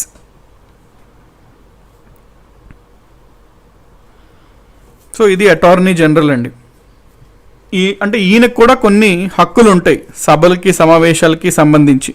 సో అందుకు ఇప్పుడు మనం ఈ అటార్నీ జనరల్కి ఏమేమి ఉన్నాయి అధికారాలు మనం చూద్దాం. ఎస్, 5th కొంతమంది అన్నట్లు ప్రస్తుతం అటార్నీ జనరల్ ఎవరు అంటే కేకే వేణుగోపాల్.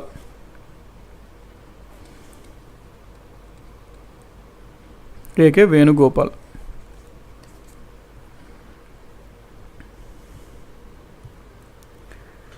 సో ఇప్పుడు మనం చూడే పాయింట్ ఏంటంటే రైట్స్ ఆఫ్ అటార్నీ జనరల్ మనం చూద్దాం. సభలో సమావేశాల్లో ఇతనికి ఏం అధికారాలు ఉంటాయి?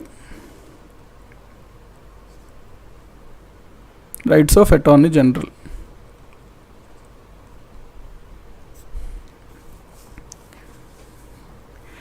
సేమ్ అండి, మంత్రులకి ఏ విధంగా ఉన్నాయో అధికారాలు సభలో పాల్గొనట వరకు వచ్చేసరికి సభలో సమావేశాలలో పాల్గొనుట వచ్చేసరికి సేమ్ మంత్రులకి ఏమేమి ఉన్నాయో వీళ్ళకి కూడా అదే అధికారాలు ఉంటాయి.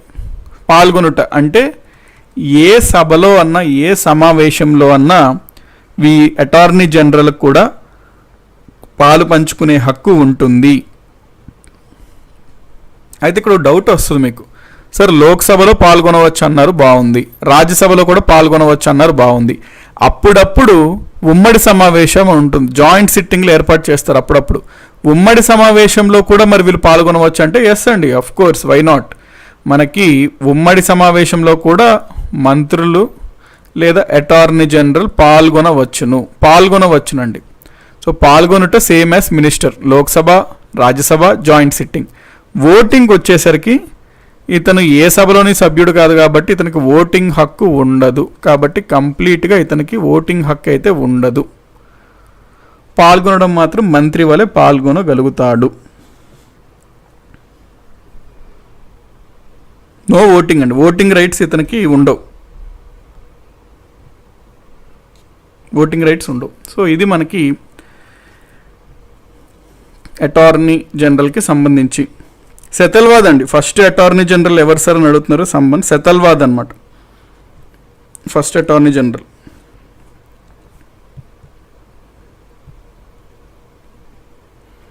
అతనికి యాక్చువల్లీ స్టాండర్డ్ బిట్ కూడా అది. సెతల్వాద్ ఏంటి అంటే అత్యధిక కాలం అటార్నీ జనరల్గా పనిచేసిన వ్యక్తి ఎవరు అని కూడా ఎగ్జామ్స్లో అడుగుతాడు. హైయెస్ట్ పీరియడ్ ఏజీగా చేసింది ఎవరు అంటే మనం ఎంసీ సెతల్వాద్ అనే చెప్తాం. ఈయననే ఫస్ట్ అటార్నీ జనరల్. దాదాపుగా ఈయన 12-13 ఇయర్స్ చేస్తాడండి, 62నో 63 ఏదో ఉంటుంది, 12-13 ఇయర్స్ చేస్తాడు ఈయన. అది మ్యాక్సిమం అనమాట అన్నేళ్ళు చేయడం. సో నెహ్రూ ఉన్నంతకాలం ఆయనకి ప్రధాన న్యాయమూర్తిగా సెతల్వాదే ఆయనకి బాగా దగ్గరవాడు, అంటే తెలిసిన అతను. సో నెహ్రూ ఉన్నంత వరకు మోస్ట్లీ అతనే ఉన్నాడు అనమాట ఏజీగా, అటార్నీ జనరల్గా. 62-63 మోస్ట్లీ ఏదో డేట్ ఉంటుంది.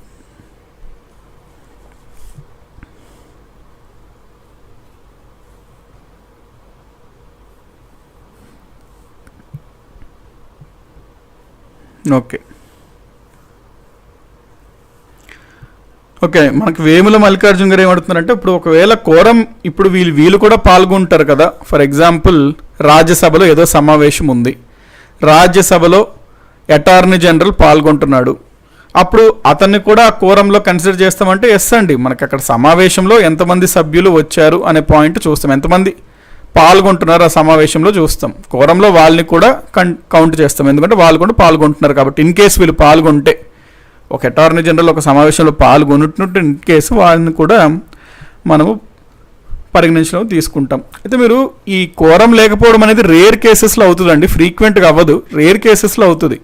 అటార్నీ జనరలే రావాల్సి వచ్చి సమావేశంలో మీటింగ్కి హాజరుపడాల్సి వచ్చింది అంటే చాలా ముఖ్యమైన విషయం అని అర్థం.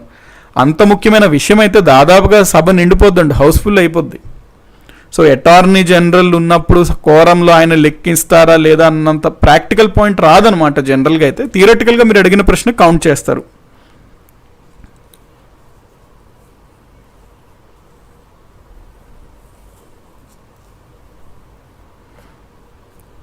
అదేనండి, ఏజీ ఎప్పుడు పాల్గొంటారు సార్ సభలో అని అడుగుతున్నారు. ఏజీ ఎప్పుడు పాల్గొంటారంటే అండి, ఇప్పుడు ఫర్ ఎగ్జాంపుల్ ప్రభుత్వం ఏదన్నా ఒక స్టాండ్ తీసుకుంది అనుకోండి, అంటే ఏదో ఒకటి లీగల్గా ప్రభుత్వం ఏదో చేసింది ఫర్ ఎగ్జాంపుల్, వాటి కోసం మరి తీవ్రంగా రాజ్యసభలో లోక్సభలోనూ సభ్యులు చర్చిస్తున్నప్పుడు లీగల్ పాయింట్స్ ఏమన్నా కావాలన్నప్పుడు ప్రభుత్వం తరపున ఈయన పార్టిసిపేట్ చేస్తాడు, చెప్తాడు రాజ్యాంగంలో పలానా ఆర్టికల్లో ఈ అధికారం ప్రభుత్వానికి ఇవ్వడం జరిగింది, ప్రభుత్వం ఆ అధికారం ఉపయోగించుకొని ఈ రకమైన చర్యలు తీసుకున్నారు, ఈ చర్యలు తీసుకుంది కూడా దేశం యొక్క అభివృద్ధి కోసమే, దేశం మంచి కోసమే ఏదో చెప్తుంటాడు అనమాట అతను. సో ఎప్పుడు పాల్గొంటాడు అంటే ఆ పర్టికులర్ ఎప్పుడైనా అవసరం వస్తే పాల్గొంటాడండి.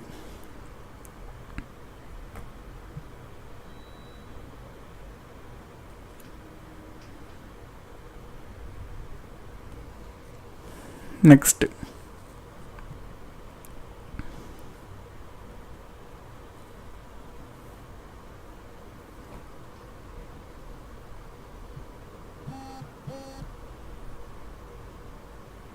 ఓకే, సాయి బ్రహ్మం గారు ఏమంటున్నారంటే మనకి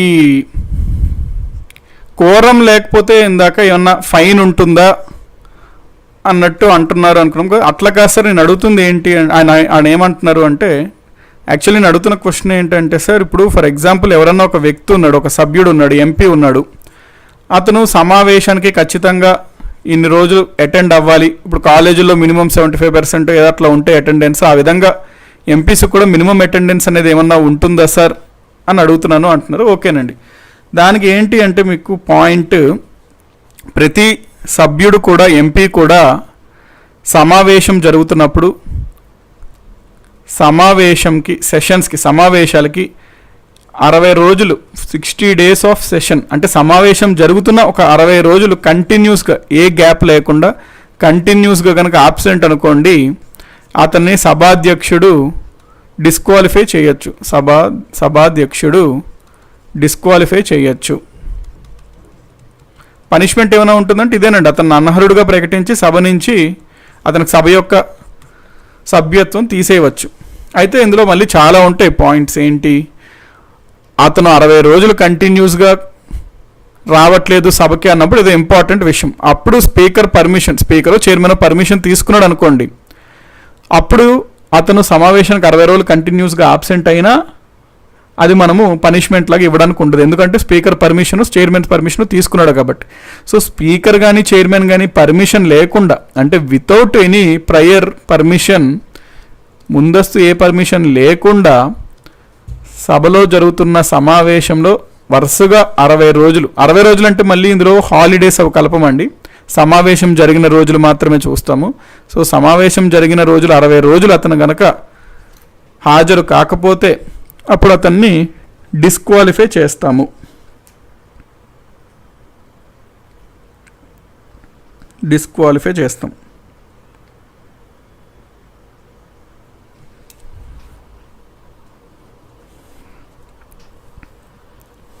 ఓకే,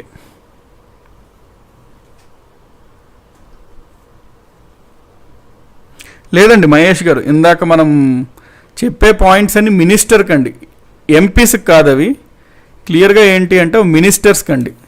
మినిస్టర్లకు మాత్రమే అధికారాలు ఉంటాయి, ఎంపీకి అధికారాలు ఉండవండి, మినిస్టర్లకు మాత్రమే ఉంటాయి అధికారం. సో ఈ అధికారాలు ఎంపీలకు కూడా సేమ్ ఉంటాయి అంటే ఎంపీస్కి సేమ్ ఉండవండి, కేవలం మంత్రులకి అన్నమాట. మంత్రులకి మరియు ఏజీ అటార్నీ జనరల్కే మనం చూస్తున్నాం.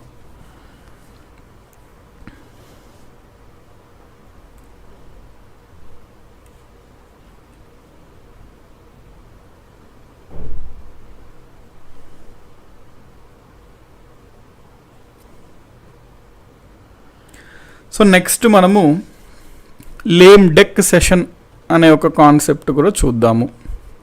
సో 10th మనము రైట్స్ ఆఫ్ అటార్నీ జనరల్ చూసాము.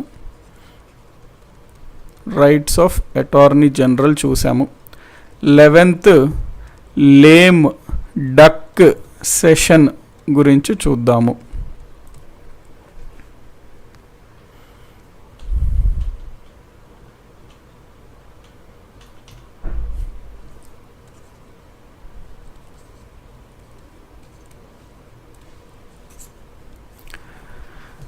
ఒక లోక్సభ ఉంది, ఫర్ ఎగ్జాంపుల్ 2009 ఎన్నికలు జరిగాయి. కాంగ్రెస్ ప్రభుత్వం కొన్ని పార్టీలను కూటమి చేసుకుంది, దాన్ని మనం యునైటెడ్ ప్రోగ్రెసివ్ అలయన్స్ అంటాం, యూపీఏ. 2004లో ఏర్పాటైన ప్రభుత్వం యూపీఏ 1 అంటాం, కాబట్టి దీన్ని మనం యూపీఏ 2 అంటాం. సో యూపీఏ 2 అధికారంలోకి వచ్చింది.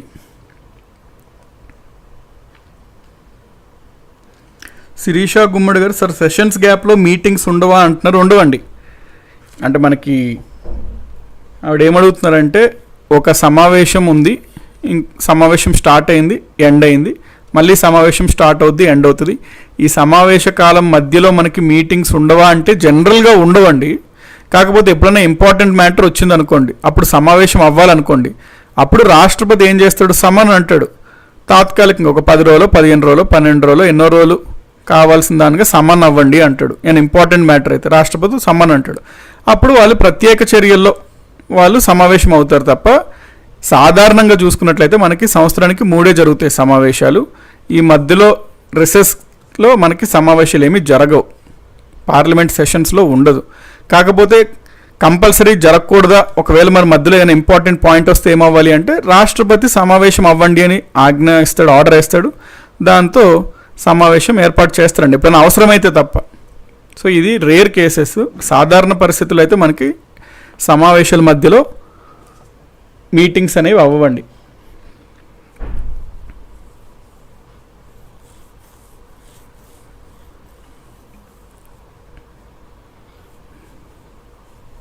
యునైటెడ్ ప్రోగ్రెసివ్ అలయన్స్ అండి. యూపీఏ అంటే యునైటెడ్ ప్రోగ్రెసివ్ అలయన్స్, ఎన్డీఏ అంటే national democratic front.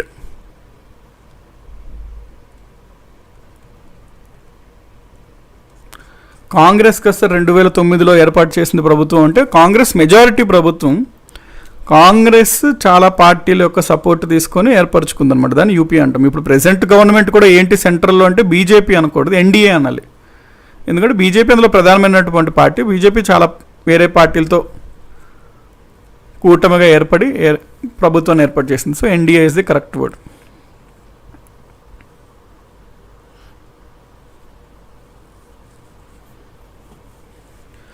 So United Progressive Alliance 2009లో ఏర్పాటైంది. 5 ఏళ్ళు తిట్టని వాళ్ళు లేకుండా తిడుతూ ఉన్నారు, బయటపడింది లేకుండా బయటపడుతూ ప్రతిరోజు కొత్త కొత్తవన్నీ బయటపడుతున్నాయి. వీళ్ళు చేసిన 5 సంవత్సరాల్లో 50 స్కాములు బయటపడ్డాయి. దాంతో 2014లోనే వీళ్ళ యొక్క ఫ్యూచర్ అర్థమైపోయింది. 2014లో ఎన్నికలు జరిగాయి. 2014లో ఎన్నికలు జరిగినప్పుడు కొత్త ప్రభుత్వం ఇక్కడ ఏర్పడుతుంది. ఇక్కడ. సో ఇక్కడ నుంచి కొత్త ప్రభుత్వం ఉంది.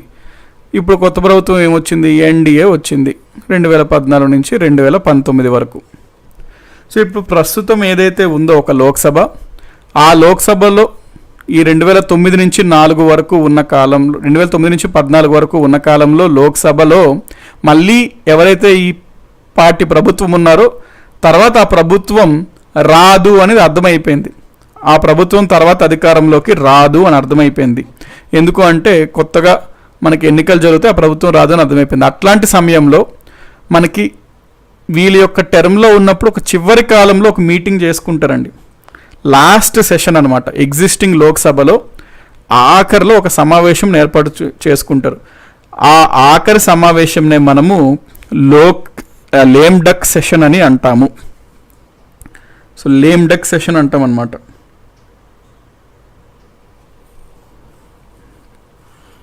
Lame duck session.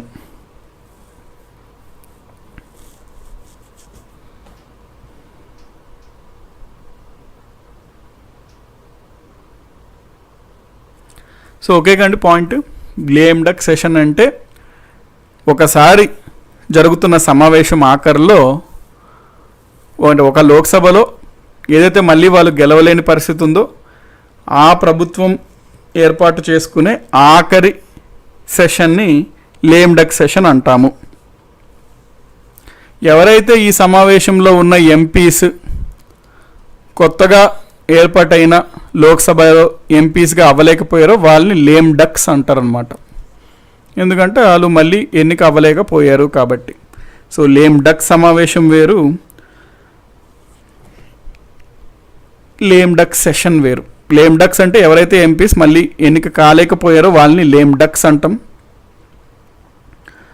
ఎస్ సమ్మన్ పాపేజంగ్ గారు Milan K Banerjee more working law officer sir అంటున్నారు. మరి మీరు ఏ బుక్లో ఎక్కడ మరి చూసారో కానీ ఆ బుక్ని తొందరగా మీరు ఎక్కడో షెల్ఫ్లో మూల పడేయండి. ఎందుకంటే రాంగ్ ఇన్ఫర్మేషన్ ఇచ్చాడు అది. నో డౌట్ అండి, సెతల్వాద్ అనమాట. సో మనకి దాన్ని lame duck session, lame ducks అని అంటాము.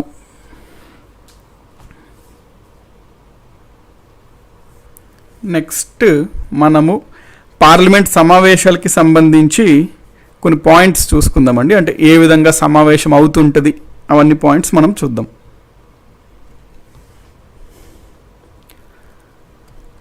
అంటే ఇప్పుడు సమావేశాలు ఏ విధంగా అవుతాయో అనేది మనం చూద్దామండి. ఫస్ట్ మనకి సమావేశం ఏమవుతుంది అన్నాము, 11 AM మొదలవుతుంది అన్నాం. సో రాష్ట్రపతి సమన్ చేశాడు, సమావేశం మొదలైంది. సమావేశంలో మొదటి రోజు ఎప్పుడు మొదలవుతుంది, ఉదయం 11 గంటలకి మొదలవుతుంది. 11 AM ఫస్ట్ 1 అవర్ ఉంటుంది, ఫస్ట్ గంట 11 నుంచి మనకి మిట్ట మధ్యాహ్నం 12 వరకు మొదటి గంట సమావేశంలో ఉన్నటువంటి మొదటి గంటని మనము క్వశ్చన్ అవర్ అంటాము. మొదటి గంటని క్వశ్చన్ అవర్ అంటాం. ఇవి కొంచెం క్లియర్గా వినండి, ఇంపార్టెంట్ అన్నమాట ఇవి కాన్సెప్ట్స్.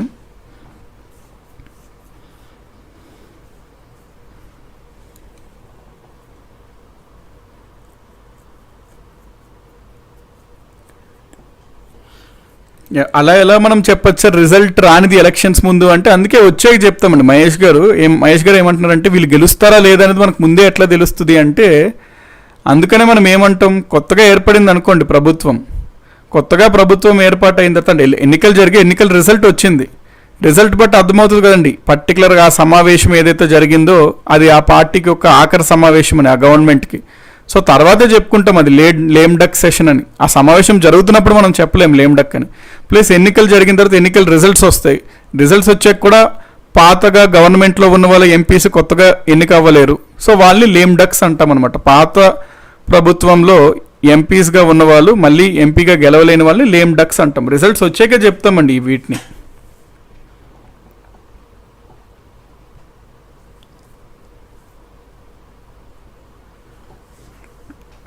కాబట్టి మనకి పార్లమెంటరీ సిట్టింగ్లో మొదటి గంట జనరల్గా క్వశ్చన్ అవర్కి అలోకేట్ చేస్తాము.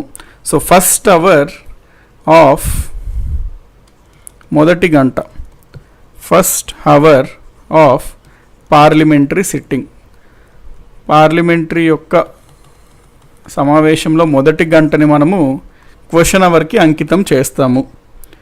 క్వశ్చన్ అవర్ అండి మనకి ఎప్పుడు స్టార్ట్ అవుతుంది, 11కి స్టార్ట్ అవుతుంది ఏది పార్లమెంట్ సమావేశం. కాబట్టి మొదటి గంట అంటే ఏది వస్తుంది, 11 to 12 వస్తుంది. సో 11 to 12ని మనము క్వశ్చన్ అవర్ అంటాం. క్వశ్చన్ అవర్ పేరులోనే ఉంది క్వశ్చన్స్ అని. సో ఈ క్వశ్చన్ అవర్లో ఏం జరుగుతుంది, క్వశ్చన్స్ అడుగుతారు. ఎవరు అడుగుతారు క్వశ్చన్స్, ఆ సభలో సభ్యులు అడుగుతారు, సభలో ఎంపీస్ అడుగుతారు.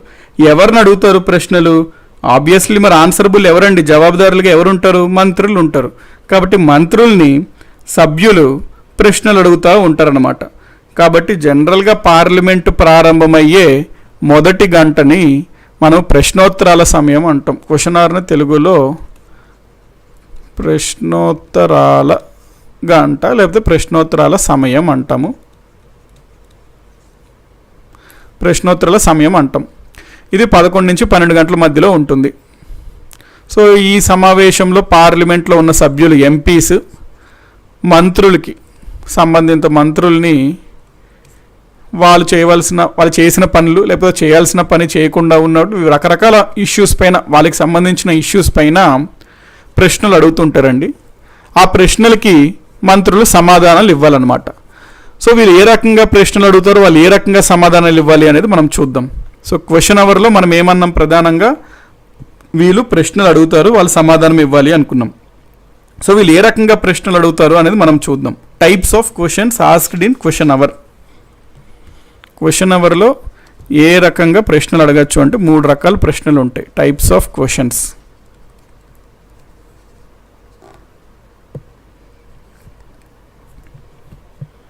Types of questions.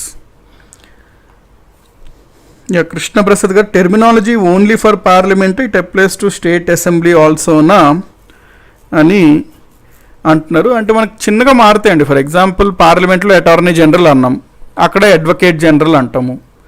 జనరల్కి Saman, prorogue అవన్నీ సేమే ఉంటాయండి. ఆ టెర్మినాలజీ అంతా సేమే ఉంటాయి అన్నమాట. మహానంద్ గారు క్వశ్చన్ అవర్కి టైం లిమిట్ ఉండదు కదా సార్ అంటే ఉంటుందండి. జనరల్గా మనకి యూజువల్గా మొదటి గంటని క్వశ్చన్ అవర్ చేసుకుంటామండి. మహానంద్ గారు సమావేశమైన మొదటి గంటని 11 to 12 అండి, ఆ టైంనే పెట్టుకుంటారు question అవర్గా.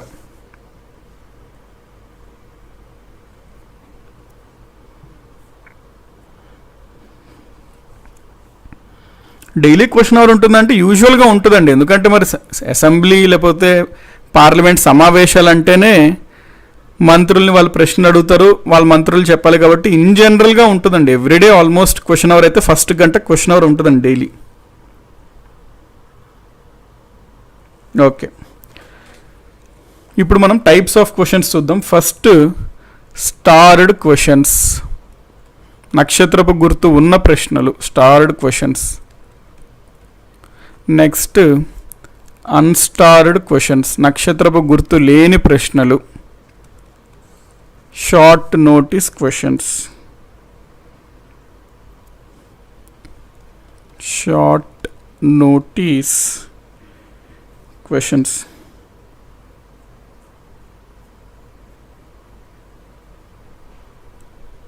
Short notice questions.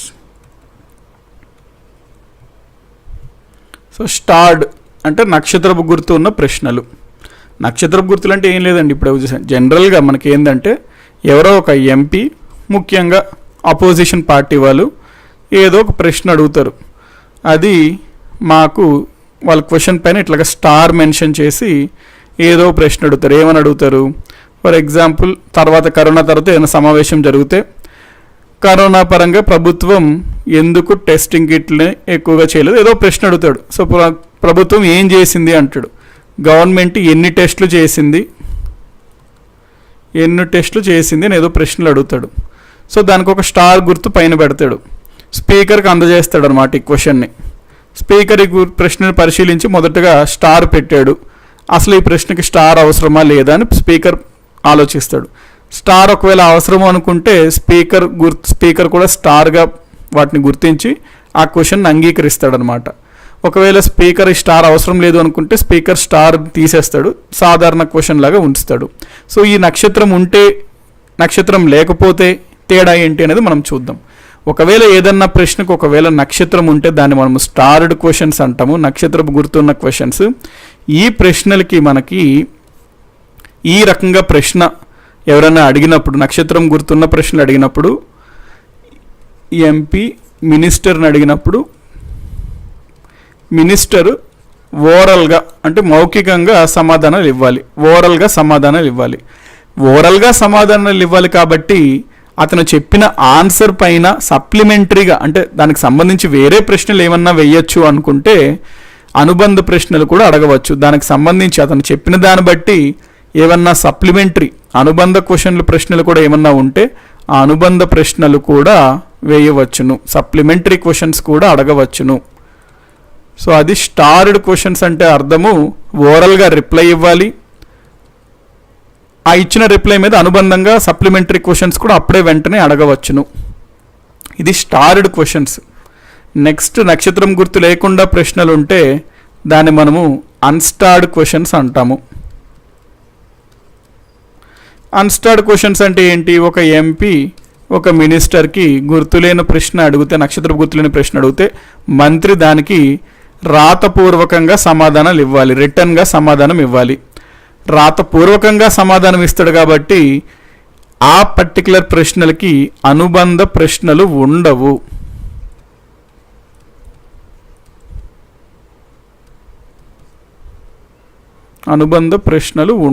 Supplementary questions ఉండవు.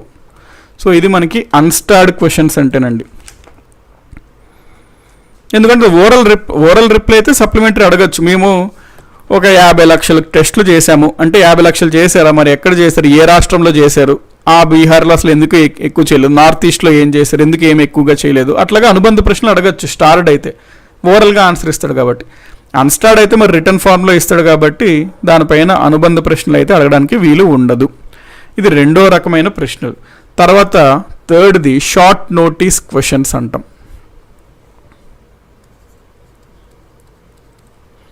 షార్ట్ నోటీస్ క్వశ్చన్స్, స్వల్ప వ్యవధి ప్రశ్నలు. అయితే ఇక్కడ ఒక పాయింట్ నోట్ చేసుకోండి. మనకి ఒకవేళ ఏదన్నా ఒక ఎంపీ ఏదో ఒక మినిస్టర్కి ప్రశ్న స్టార్డ్ అవ్వనివ్వండి లేదా అన్స్టార్డ్ అవ్వనివ్వండి, నక్షత్రం గుర్తున్న ప్రశ్నలైనా లేని ప్రశ్నలైనా ఏ ప్రశ్న అడగాలి అంటే కనీసం 10 రోజులు ముందు స్పీకర్కి లేదా రాజ్యసభ అయితే చైర్మన్కి తను అందజేయాలి. అయ్యా అధ్యక్ష, పలానా నేను ఎంపీని, పలానా మంత్రిని, పలానా ప్రశ్న నేను అడగాలని అనుకుంటున్నాను. సో నా ప్రశ్నని మీరు గమనించండి, నా ప్రశ్నని అంగీకరించండి అని స్పీకర్కు చైర్మన్కి అందజేస్తాడు. స్టార్ కావాలి అనుకుంటే స్టార్ గుర్తు పెట్టి ఇస్తాడు. సో ఎంపీ ఈ విధంగా ఇచ్చిన తర్వాత స్పీకర్ లేదా చైర్మన్ ఇష్టం ఆ స్టార్ని ఉంచాలా తీసేయాలా అని. వాళ్ళకి నచ్చితే ఉంచుతారు, లేకపోతే తీసేస్తారు. సో స్పీకర్ చైర్మన్ ఎవరన్నా వచ్చిన ప్రశ్నలో కొన్ని ప్రశ్నల్ని సెలెక్ట్ చేసుకుంటాడు. ఓకే, ఈ ప్రశ్నని సెలెక్ట్ చేద్దాము అని స్పీకర్ ఉంచుకుంటాడు. సో ఒక 10 రోజుల తర్వాత ఎప్పుడో మనకి అంటే కనీసం మినిమం 10 days టైం పీరియడ్లో స్పీకర్కి ఇవ్వాలండి. అంటే కంపల్సరీ మోర్ దాన్ 10 days అనమాట. ఈ ప్రశ్న నేను అడగబోతున్నాను అని చెప్పి అట్లీస్ట్ కనీసం 10 రోజుల ముందు స్పీకర్కి నోటీస్ ఇవ్వాలి, స్పీకర్కి అందజేయాలి ఆ ప్రశ్నలు. అదే మనకి షార్ట్ నోటీస్ అనుకోండి, ఇవి ఇంపార్టెంట్ అంశాలపైన అనమాట. అంటే ఫర్ ఎగ్జాంపుల్ ఆంధ్రప్రదేశ్ ఉంది, సడన్గా గోదావరిలో ఆ బోటు మునిగిపోయింది, అది మనకి తెల్లారుజామున తెలిసింది. మరి ఆ రోజు ఇది చాలా ఇంపార్టెంట్ కాబట్టి ఆ టూరిజం మంత్రిత్వ శాఖ అమాత్యులు ఎవరైతే ఉన్నారో టూరిజం మినిస్టర్ వాళ్ళని అడగాలి, ఎందుకు ఇది జరిగింది, మీరు ఏం ప్రత్యేక చర్యలు తీసుకోలేదా, టూరిజం మంత్రిత్వ మరి ఇది మీ ఫెయిల్యూర్ కదా, ఇక మీద ఇట్లాంటివి జరగకుండా ఉండడానికి మీరు ఏమేమి చేయబోతున్నారో అట్లా రకరకాల ప్రశ్నలు మరి ఇమీడియట్గా అడగాలి. ఎందుకంటే కొన్ని అంశాలు వెరీ ఇంపార్టెంట్ అనమాట. కాబట్టి ఏదైనా సమావేశం జరుగుతుండగా పర్టికులర్గా ఏదైనా చాలా ముఖ్యమైన అంశాలు సడన్గా ఏమన్నా ఉంటే ఎమర్జెన్సీ మ్యాటర్స్, సో ఆ ఎమర్జెన్సీ మ్యాటర్స్కి సంబంధించి 10 days ముందే ఇవ్వాలి. అంటే మనకు 10 days ముందే బోట్ మునుగుద్ది అని తెలియదు కదండి ఆ ప్రశ్న అడగడానికి. మరి ఆ ప్రశ్న గురించి వెంటనే జరగాలి చర్చ అసెంబ్లీలో కానీ పార్లమెంట్లో కానీ. అందుకని చెప్పి ఆ మినిమం 10 days అనేది కాకుండా వెంటనే ఏదైనా అవసరం ఉన్నప్పుడు ఆ సమావేశం అట్లాంటిది ఆ ప్రశ్న అడగాలి అన్నప్పుడు ఈ షార్ట్ నోటీస్ క్వశ్చన్స్ రూపంలో స్పీకర్కి అందజేస్తారు MPs. So short notice questions మనకి ఏంటి అంటే కనీసం మనకి మినిమం ఆ 10 days నోటీస్ అనేది అవసరం లేదు, డైరెక్ట్గా స్పీకర్కి మనం అందజేయచ్చు అనమాట. సో ఈ ప్రశ్న నేను అడుగుదాం అనుకుంటున్నాను, మీరు ఈ ప్రశ్న ఎమర్జెన్సీ కాబట్టి యాక్సెప్ట్ చేయండి అని. సో ఇవి మనకి 3 రకాలైనటువంటి ప్రశ్నలు ఎంపీస్ మంత్రుల్ని అడగవచ్చండి.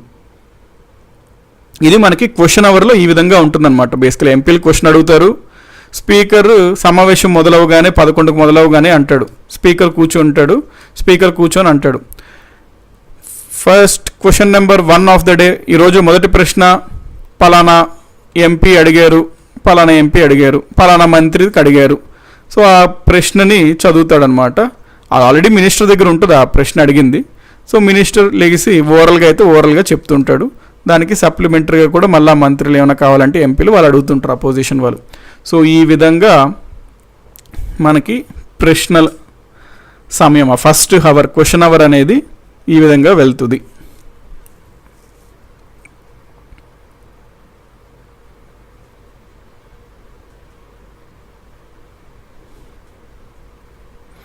అవునండి, అప్పుడు ప్రిపేర్ కారు కదా సార్ సతీష్. అంటే అప్పుడు షార్ట్ నోటీస్ క్వశ్చన్స్లో ఇస్తే మంత్రి ప్రిపేర్గా ఉండడు కదా సార్. అంటే అవి ఎమర్జెన్సీ మ్యాటర్స్ అండి, దానిపైన అతను ఏదో ఒక స్టేట్మెంట్ ఇవ్వాలన్నమాట.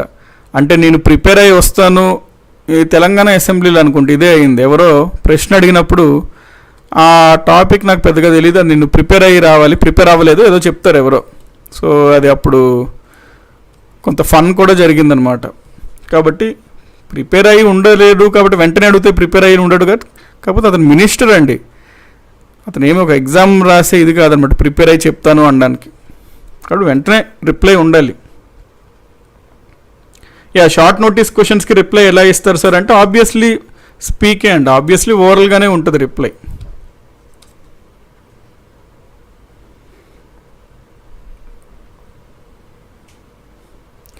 ఏజీ క్వశ్చన్స్ అడగవచ్చా సార్ అని అడుగుతున్నారు. ఏజీ అంటే అటార్నీ జనరల్ క్వశ్చన్స్ అడగవచ్చా సార్ అంటున్నారు.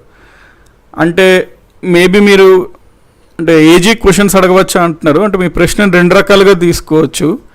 ఎంపీస్ ఏజీకి ప్రశ్నలు అడగవచ్చా అంటే అడగవచ్చండి ఆబ్వియస్లీ. ఏజీలు అడుగుతారా, ఏజీ అడుగుతాడా వేరే వాళ్ళకి ప్రశ్నలు అంటే మరి ఇది అవ్వదండి సాధారణంగా. ఏజీ ఉన్న పనంతా మానుకొని ఇతను ప్రభుత్వ తరపున న్యాయవాది, ఇతను ఎందుకండి వచ్చి ఎంపీలను మంత్రులను ఇతను ఎందుకు అడుగుతాడు ప్రశ్న, ఇతను అడగడు. ఇతను అడగవచ్చేస్తారని ఒకవేళ మీ ప్రశ్న అయితే రైట్ అండి, అడగవచ్చు. అందుకని మరి అడిగినప్పుడే అతను సమావేశంలో పాల్గొని ఆన్సర్ అనేది ఇస్తాడనమాట.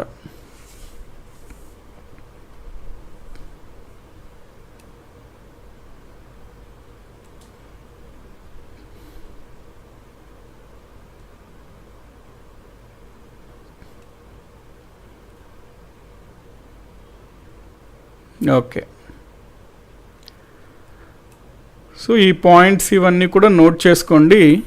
దీంతో మనకి క్వశ్చన్ ఆర్ అయితే అయింది.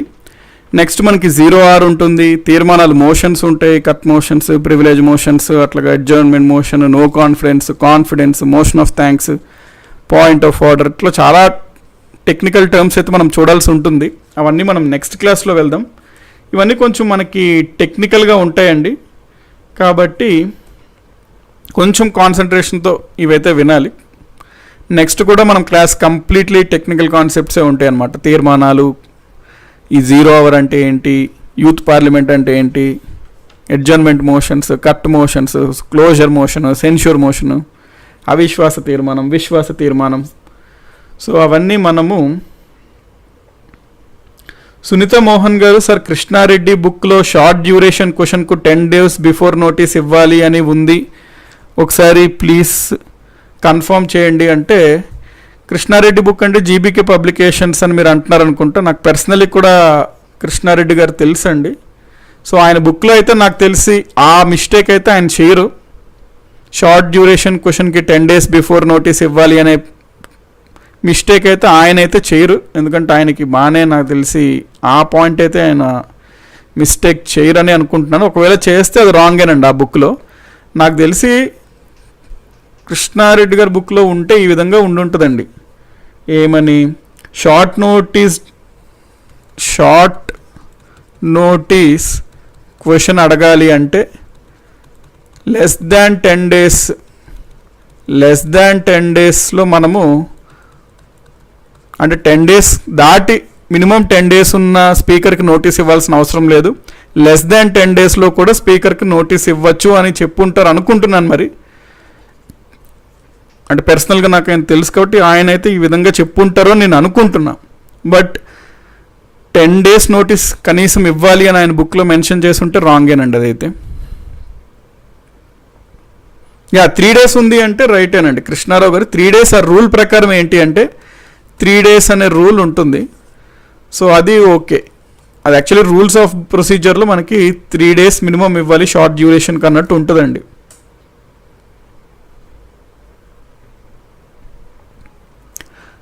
బి శ్రీనివాస్ గారు, సార్ క్లాస్ మధ్యలో డౌట్స్ చెప్పడం వల్ల ఇబ్బందిగా ఉంది అంటున్నారు.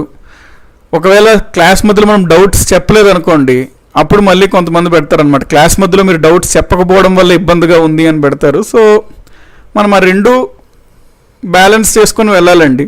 అంటే క్లాస్ మధ్యలో మనం డౌట్ అంటే పాయింట్ డైవర్ట్ అవుతుంది, ఇబ్బందిగా ఉంది అంటున్నారు. బట్ మనం ఒకవేళ చెప్పకుండా డైరెక్ట్గా చెప్పుకొని వెళ్తే అప్పుడు మళ్ళీ ఎవరికైతే డౌట్స్ ఉన్నాయో, సరే క్లాస్ మధ్యలో డౌట్స్ చెప్పకపోవడం వల్ల ఇబ్బందిగా ఉంది అని పెడతారు. సో మనం ఏంటంటే ఆ సినిమాలో చెప్పినట్టు లాయర్ లాగా ఒకరి తరపున ఉండకూడదు, జడ్జి లాగా ఇద్దరు తరపున ఉండి బ్యాలెన్స్ చేసుకుంటూ వెళ్ళాలన్నమాట.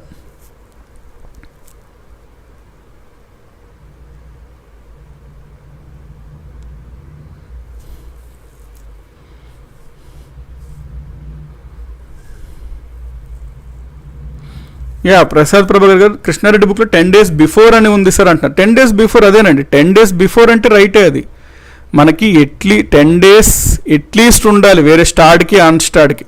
ఒకవేళ 10 days బిఫోర్ మనకి ఇచ్చినా పర్వాలేదు అంటే అర్థం అదే కదండి, లెస్ దాన్ 10 days అనే కదా అర్థం. సో 10 days బిఫోర్ అంటే మీరు లెస్ దాన్ 10 days అనండి, అట్లా ఉంటే రైటే. 10 days బిఫోర్ అని ఉంది ఏదన్నా బుక్స్లో అంటే రైటేనండి.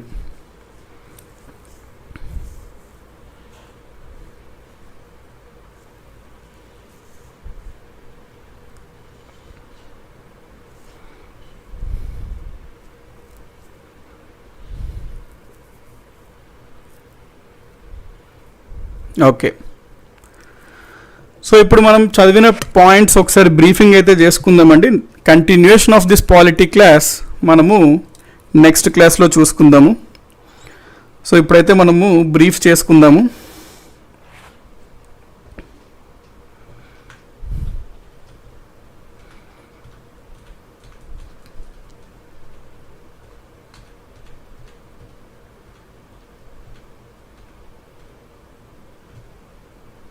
ఓకే, మనం ఈరోజు విప్ అనే పదవి గురించి స్టార్ట్ చేసామండి.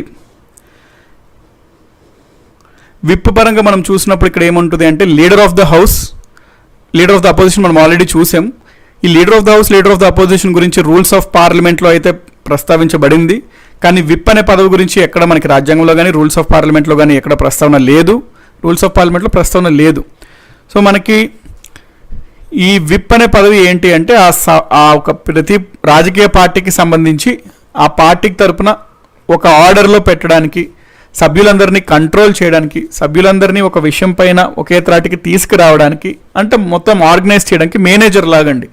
ఆ పార్టీ యొక్క మేనేజర్ లాంటి వాడు అనమాట ఈ విప్ అనే అతను. సో అతని పని అంతా ఏంటంటే పార్టీ యొక్క కార్యక్రమాలని సభ్యుల్ని మేనేజ్ చేస్తూ ఉండుకోవాలన్నమాట. సో అటెండెన్స్కి సంబంధించి, అతని బిహేవియర్కి సంబంధించి అతను నిరంతరం చూసుకుంటూ ఉండాలి. సో ఎవరైనా విప్ యొక్క సూచన ధిక్కరిస్తే అతని పైన చర్యలు తీసుకునేదాకా ఉంటుంది ఆస్కారం. సో పార్లమెంట్ యొక్క సమావేశాలు చూసుకున్నప్పుడు మనం సమనింగ్ అన్నాము. సో సమావేశం ఏర్పాటు చేయాలి మొట్టమొదటిసారిగా అంటే మనము రాష్ట్రపతి సమావేశం ఏర్పాటు చేయండి అని ఆజ్ఞయిస్తాడు, దాన్నే సమన్ అంటాము. సాధారణంగా అయితే మనము సంవత్సరానికి 3 సమావేశాలు చేసుకుంటాం. బడ్జెట్ సమావేశం, మాన్సూన్ సమావేశం, శీతాకాల సమావేశం. ఫిబ్రవరి టు మే ఉంటుంది budget, monsoon July to September, winter November to December. Budget సమావేశం అన్నిటికన్నా ఎక్కువ రోజులు జరిగే సమావేశం 4 నెలలు ఉంటుంది. అన్నిటికన్నా తక్కువ రోజులు జరిగే సమావేశం వింటర్ సమావేశం 2 నెలలు మాత్రమే ఉంటుంది. ఒక సమావేశానికి మధ్య గ్యాప్ మ్యాక్సిమం 6 నెలలు మాత్రమే ఉండొచ్చు. ఒక సంవత్సరానికి కనీసం 2 సార్లు సమావేశం అవ్వాలి అనే రూల్ ఉంది. సో ప్రెసిడెంట్ సమన్ అంటాడు, అంటే సమావేశం ఏర్పడుతుంది. సమావేశం ఏర్పడిన తర్వాత ప్రతిరోజు జరిగేదాన్ని మనము మీటింగ్ అంటాము. మీటింగ్లో జరిగేది మనము సిట్టింగ్స్ అంటాము. అవి చూసాం మనం పాయింట్స్. సో ఒక సమావేశం ముగిసిన తర్వాత సమావేశంని ఎండ్ చేయడానికి, ఆ సమావేశం ముగించడానికి, కంప్లీట్గా సమావేశం ముగించడాన్ని మనము ప్రోరోగ్ అంటాము.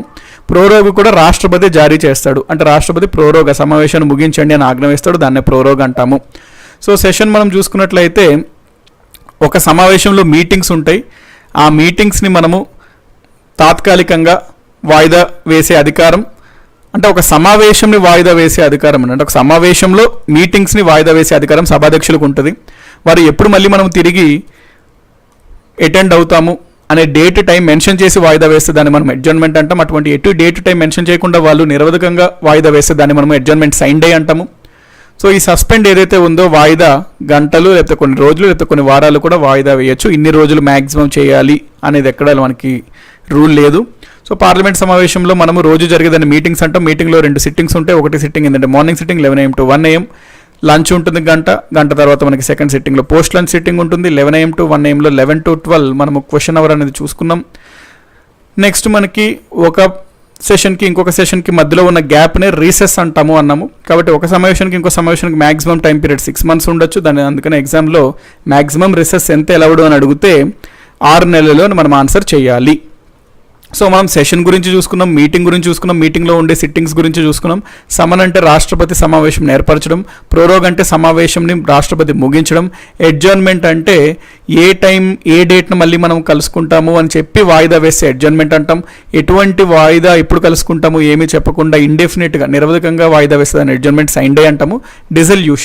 డిజల్యూషన్ అంటే ఒక సభ అనేది ఉంది, కానీ ఆ సభ మనకి కాలం పూర్తి అయింది అనుకోండి, ఆటోమేటిక్గా సభ రద్దు అయిపోతుంది. లోక్సభకి మాత్రమే ఉంటుంది డిజల్యూషన్, రాజ్యసభకి డిజల్యూషన్ అనే కాన్సెప్ట్ ఉండదు. ఎందుకంటే రాజ్యసభ అనేది శాశ్వత సభ కాబట్టి. లోక్సభకి మాత్రమే రిజల్యూషన్ అనేది ఉంటుంది, అంటే సభ రద్దు అవ్వడం అనేది ఉంటుంది. లోక్సభ 2 రకాలుగా సభ రద్దు అవుతుంది. ఒకటి కాలం, ఆ లోక్సభ యొక్క కాలం పూర్తి అయ్యాక ఆటోమేటిక్గా డిజాల్వ్ అయిపోతుంది. వేరాస్ మధ్యలో కూడా ఏదైనా కారణాల చేత రాష్ట్రపతి రద్దు చేయొచ్చు లోక్సభని. సో ఒకవేళ ఆటోమేటిక్గా రద్దు అవుతుంది అనుకోండి, అప్పుడు రాష్ట్రపతి ఎటువంటి ఆర్డర్ పాస్ చేయాల్సిన అవసరం లేదు, అందుకని ఆటోమేటిక్గా రద్దు అయిపోతుంది. కానీ మధ్యలో ఒకవేళ గనక లోక్సభని రద్దు చేయాలంటే ఖచ్చితంగా రాష్ట్రపతి ఏదన్నా ఆజ్ఞ వేయాలన్నమాట, ఆర్డర్ వేయాలి. సో నెక్స్ట్ మనము రిసెస్ అంటే పాయింట్ చూసుకున్నాం. గ్యాప్ బిట్వీన్ 2 sessions, 2 సమావేశాల మధ్య ఉన్న గ్యాప్ని మనము రిసెస్ అని అంటాము. కోరం అంటే మినిమం అటెండెన్స్ అండి. ఒక సమావేశంలో మీటింగ్ ముందు అసలు మీటింగ్ కొనసాగించాలి అంటే కనీసం కొంతమంది సభ్యులు హాజరు అవ్వాలి, దాన్నే మనము మినిమం అటెండెన్స్ కోరం అంటాము. ఆర్టికల్ 100 clause 3, ఆర్టికల్ 100 clause 3 ప్రస్తావిస్తుంది కోరం గురించి. మినిమం అటెండెన్స్ మనం 1/10గా నిర్ణయించుకున్నాం. 1/10 మనం చూసుకున్నట్టయితే లోక్సభ మినిమం 55 మంది ఉండాలి, రాజ్యసభలో చూసుకుంటే 25 మంది సభ్యులు ఉండాలి. సో ఈ సభ్యుల్ని మనము సభాధ్యక్షుడిని కూడా కలుపుకొని కలపమా అంటే కలుపుకొని ఇంత స్ట్రెంగ్త్ ఉండాలండి. సభాధ్యక్షుడిని కలిపి 55 ఉండాలి, సభాధ్యక్షుడిని కలిపి 25 ఉండాలి రాజ్యసభ అయితే, ఇంక్లూడింగ్ స్పీకర్ ఆర్ చైర్మన్. మంత్రులకి సమావేశాలు ఏమేమి అధికారాలు ఉంటాయంటే ఏ సభలో అన్న సమావేశంలో చర్చించుట అధికారం మంత్రులకు ఉంటుందండి. వేరేస్ ఓటింగ్ వచ్చేసరికి ఖచ్చితంగా ఏ సభలో అయితే అతనికి సభ్యత్వం ఉంటుందో ఆ సభలో మాత్రమే ఓటింగ్లో అయితే పాల్గొనగలుగుతాడు, కానీ చర్చల్లో పాల్గొనడం మాత్రం ఎనీ హౌస్లో పాల్గొనగలుగుతాడు. అదేవిధంగా మనకి అటార్నీ జనరల్ ఉంటాడు అని చూసుకున్నాం. సో ఈయన కేంద్ర ప్రభుత్వం యొక్క ఉన్నత న్యాయాధికారి అనమాట. అంటే అతని యొక్క న్యాయవాది, బేసికలీ సెంట్రల్ గవర్నమెంట్ యొక్క లాయర్. సో ఇతను దేశంలోనే హైయెస్ట్ లా ఆఫీసర్. ప్రస్తుతం కేకే వేణుగోపాల్ అని ఇతను రాష్ట్రపతి నియమిస్తాడు. ఇతనికి పదవీకాలం అంటూ ఏదీ ఉండదు. ఇతను highest law officer in India అంటాము. ఆర్టికల్ 76 ఈయన యొక్క ప్రస్తావన చెప్తుంది. సో ఈయన రాష్ట్రపతి నియమిస్తాడు అని ఆర్టికల్ 76 తెలుపుతుంది. సో ఈయన్ని హెల్ప్ చేయడానికి సొలిసిటర్ జనరల్స్ అని ఉంటారు, వాళ్ళని హెల్ప్ చేయడానికి అడిషనల్ సొలిసిటర్ జనరల్స్ అని ఉంటుంటారు. సో అటార్నీ జనరల్ కూడా మనకి సభలో సమావేశంలో మంత్రుల వల్ల ఏ సభలో అన్నా పాల్గొనవచ్చును, కానీ ఓటింగ్ వచ్చేసరికి ఇతను ఏ సభలోని సభ్యుడు కాదు కాబట్టి ఏ సభలోని ఓటింగ్ హక్కు అయితే ఇతనికి ఉండదు. మొట్టమొదటి ఏజీ ఎవరు అంటే ఎంసీ సత్యవతి 50 to 63 దాదాపుగా 13 ఏళ్ళు చేశారు. హయ్యెస్ట్ టర్మ్ అనమాట ఒక వ్యక్తి ఏజీగా నేల్ చేయడం. సో మనకి అటెండెన్స్ గురించి మాట్లాడుకున్నప్పుడు ఏదన్నా ఒక ఎంపీ ఎటువంటి ముందస్తు పర్మిషన్ లేకుండా సభాధ్యక్షుల దగ్గర సమావేశాలు జరుగుతున్న రోజులు 60 రోజులు కనుక కంటిన్యూస్గా అతను గైర్హాజరు అవుతే, ఆబ్సెంట్ అవుతే అతన్ని డిస్క్వాలిఫై చేసేస్తారు సభ నుంచి. అంటే అతని ఎంపీ సభ్యత్వం రద్దు అవుతుంది. ఎవరు చేయొచ్చు అంటే సభాధ్యక్షుడికి ఇష్టం అండి. సో జెన్యున్గా లేదు, కావాల్సుకునే రాలేదు అంటే అతను సభాధ్యక్షుడు రద్దు చేయొచ్చు అనమాట. లేమ్ డెక్సేషన్ అంటే ఏదైనా ఒక ప్రభుత్వం ఒక సమావేశం జరిగిన ఒక టర్మ్లో, లోక్సభ టర్మ్లో మళ్ళీ ఏర్పాటైన లోక్సభలో ఆ ప్రభుత్వం ఓడిపోయి ఆ పరిస్థితిలో ఉన్నప్పుడు, ప్రీవియస్ గవర్నమెంట్లో ఉన్నప్పుడు ఆఖరి సమావేశం ఏర్పాటు చేసుకుంటూ కానీ ఆ సమావేశం లేమ్ డక్స్ సమావేశం అంటాము. సో కొత్తగా ఏర్పడిన లోక్సభలో ఎవరైతే ముందు ప్రభుత్వంలో ఉన్న ఎంపీస్ మళ్ళీ గెలవలేకపోయారో లోక్సభకి, వాళ్ళని లేమ్ డక్స్ అంటాం, లేమ్ డక్ ఎంపీస్ అంటాం. మనకి సమావేశం 11 గంటలకు మొదలవుతుంది. మొదటి గంట 11 నుంచి 12కి ప్రశ్నోత్తరాల సమయం అంటాము, క్వశ్చన్ అవర్ అంటాము. ఇది పార్లమెంటరీ సమావేశంలో సిట్టింగ్లో ఫస్ట్ అవర్ అనమాట. సో ఈ ప్రశ్నల పేరులోనే ఉంది క్వశ్చన్ అవర్. అంటే క్వశ్చన్లు అడుగుతారు. ఎవరు అడుగుతారు? ఎంపీలు అడుగుతారు, ముఖ్యంగా అపోజిషన్ వాళ్ళు అడుగుతారు. ఎవరిని అడుగుతారు? మంత్రులను అడుగుతారు, సంబంధిత మంత్రుల్ని. ఏ రకమైన ప్రశ్నలు అడుగుతారు అంటే 3 రకాల ప్రశ్నలు: short, starved, unstarred, short notice. Starved అంటే నక్షత్రపు గుర్తున్న ప్రశ్నలు. నక్షత్రం గుర్తున్నవి ప్రశ్నలు అంటే ఏంటి? అది ఓవరాల్గా చెప్పాలి, అందుకని అతను స్టార్డ్ అంటాం. అంటే అతనికి చుక్కలు కనబడతాయి అనమాట ఎవరైనా స్టార్డ్ క్వశ్చన్స్ అడిగితే. ఎందుకంటే ఓవరాల్గా చెప్పాలి, అతను చెప్పిన దానికి వెంటనే అడుగుతారు, మళ్ళీ అదేంటి ఇదేంటి అని మళ్ళీ వెంటనే ఆన్సర్లు ఇవ్వాలి. కాబట్టి అతనికి చుక్కలు కనబడతాయి కాబట్టి పట్టపగలే వాటిని స్టార్డ్ క్వశ్చన్స్ అంటాము. వాటికి అనుబంధ ప్రశ్నలు కూడా వేయచ్చు. ముందస్తు కనీసం at least more than 10 days notice ఇక్కడ స్పీకర్కి ఇవ్వాలి. అన్స్టార్డ్ క్వశ్చన్ కూడా మోర్ దాన్ 10 days స్పీకర్కి నోటీస్ ఇవ్వాలి. సో అన్స్టార్డ్ మనం చూసుకున్నట్లయితే నక్షత్రపు గుర్తు లేని ప్రశ్నలు, ఇవి రాతపూర్వకంగా ఇవ్వాలి. అనుబంధ ప్రశ్నలు ఉండవు ఈ రకమైన ప్రశ్నలకి. షార్ట్ నోటీస్ అంటే ఏమైనా ఎమర్జెన్సీ సిచ్యువేషన్స్లో 10 రోజులు కనీసం నోటీస్ ఇవ్వాలి అనే నిబంధన వీటికి ఉండవు. సో 10 రోజులు కంటే ముందే ఈ ప్రశ్నలు స్పీకర్కి ఈ విధంగా అడుగుదాం అనుకుంటున్నాను అని చెప్పి అడగవచ్చును short notice questions. Short notice క్వశ్చన్స్కి కనీసం 10 days అనేది ఉండదండి. లెస్ దాన్ 10 days అయితే రైట్. 10 days బిఫోర్ అన్న నోటీస్ ఇవ్వాలని రైట్. అంటే లెస్ దాన్ 10 days అంటే ఏంది? వాటికి మోర్ దాన్ 10 days నోటీస్ ఉండాలి, స్టార్ట్కి అన్స్టార్డ్కి. వేరే షార్ట్ నోటీస్ క్వశ్చన్స్కి వాళ్ళు మోర్ దాన్ 10 days అనే రూల్ అవసరం లేదు అని చెప్పే మీనింగ్లో కొన్ని బుక్స్లో లెస్ దాన్ 10 days అని ఉండొచ్చు, లేకపోతే 10 days బిఫోర్ ఉండొచ్చు. ఈ రెండు సెంటెన్సెస్ ఇచ్చాడు అనుకోండి, ఇవి రైటే. కానీ షార్ట్ నోటీస్ క్వశ్చన్స్ కూడా కనీసం 10 రోజులు కంటే ఎక్కువ నోటీస్ ఇవ్వాలి సభాధ్యక్షుడికి అంటే అది రాంగ్ అండి. పేరులోనే ఉంది షార్ట్ నోటీస్ క్వశ్చన్స్. షార్ట్ టైంలో నోటీస్ అందజేసి ప్రశ్నలు అడిగే విధంగా ఉండే ప్రశ్నలు అన్నమాట ఇవి. సో ఇది మనకి షార్ట్ నోటీస్ క్వశ్చన్స్. దీంతో మనకి ఈరోజు క్లాస్ అయితే కంప్లీట్ అయిందండి. మళ్ళీ మనము రేపు మార్నింగ్ 10 to 11:30, రేపు ఫ్రైడే కాబట్టి నార్మలే, 10 to 11:30 AM మనం ఎకానమీ క్లాస్లో కలుసుకుందాం. And 5 PM to 6:30 PM history క్లాస్లో కలుసుకుందాము. అంటిల్ దెన్ రేపు మోస్ట్లీ మనం బ్యాంకింగ్ కంప్లీట్ చేయడానికి ట్రై చేద్దాం. హిస్టరీలో ఢిల్లీ సుల్తాన్ సెంటర్ అయిపోదాం. సో మళ్ళీ మనం తిరిగి రేపు కలుసుకుందామండి. Until then thank you each one of you. ఇది మనకి జనరల్ స్టడీస్ విధంగా వెళ్తున్నారు. అర్థమెటిక్ అండ్ రీజనింగ్ కూడా ఎవరన్నా ఒకవేళ ఎగ్జామ్స్కి ప్రిపేర్ అవుతున్నట్టయితే అర్థమెటిక్ అండ్ రీజనింగ్ సంబంధించి మనకి జీజేపీ తెలుగు యాప్ ఉంటుంది. ఈ 2 సబ్జెక్ట్స్కి అయితే మీరు యాప్లో రిఫర్ చేసుకోవచ్చు. సో ఇదండి కంప్లీట్ ఇన్ఫర్మేషన్ మనకి ఈరోజు అయితే. సో మళ్ళీ మనము తిరిగి రేపు కలుసుకుందాం. రేపటి లోపల ఈ టాపిక్స్ ఇవన్నీ చూడండి, క్లారిటీ వచ్చేస్తుంది. అంటే క్వశ్చన్ అవర్ అన్నీ దానికి రిలేటెడ్ మీ దగ్గర ఏవైతే ఉంటాయో బుక్స్లో వాటిలో చూస్తూ ఉండండి. అవి క్లియర్ కట్గా నోట్స్ ఒకవేళ చేసుకోవాలి అనిపిస్తే పాలిటిక్స్ సంబంధించి నోట్స్ చేస్తున్నారు అంటే నోట్స్ కూడా చేసేయండి. దాంతో మీకు ఆ కాన్సెప్ట్స్ అన్నీ క్లియర్ అయిపోతాయి. సో థ్యాంక్ యూ అండి, each one of you thank you very much. మళ్ళీ మనము రేపు కలుసుకుందాం.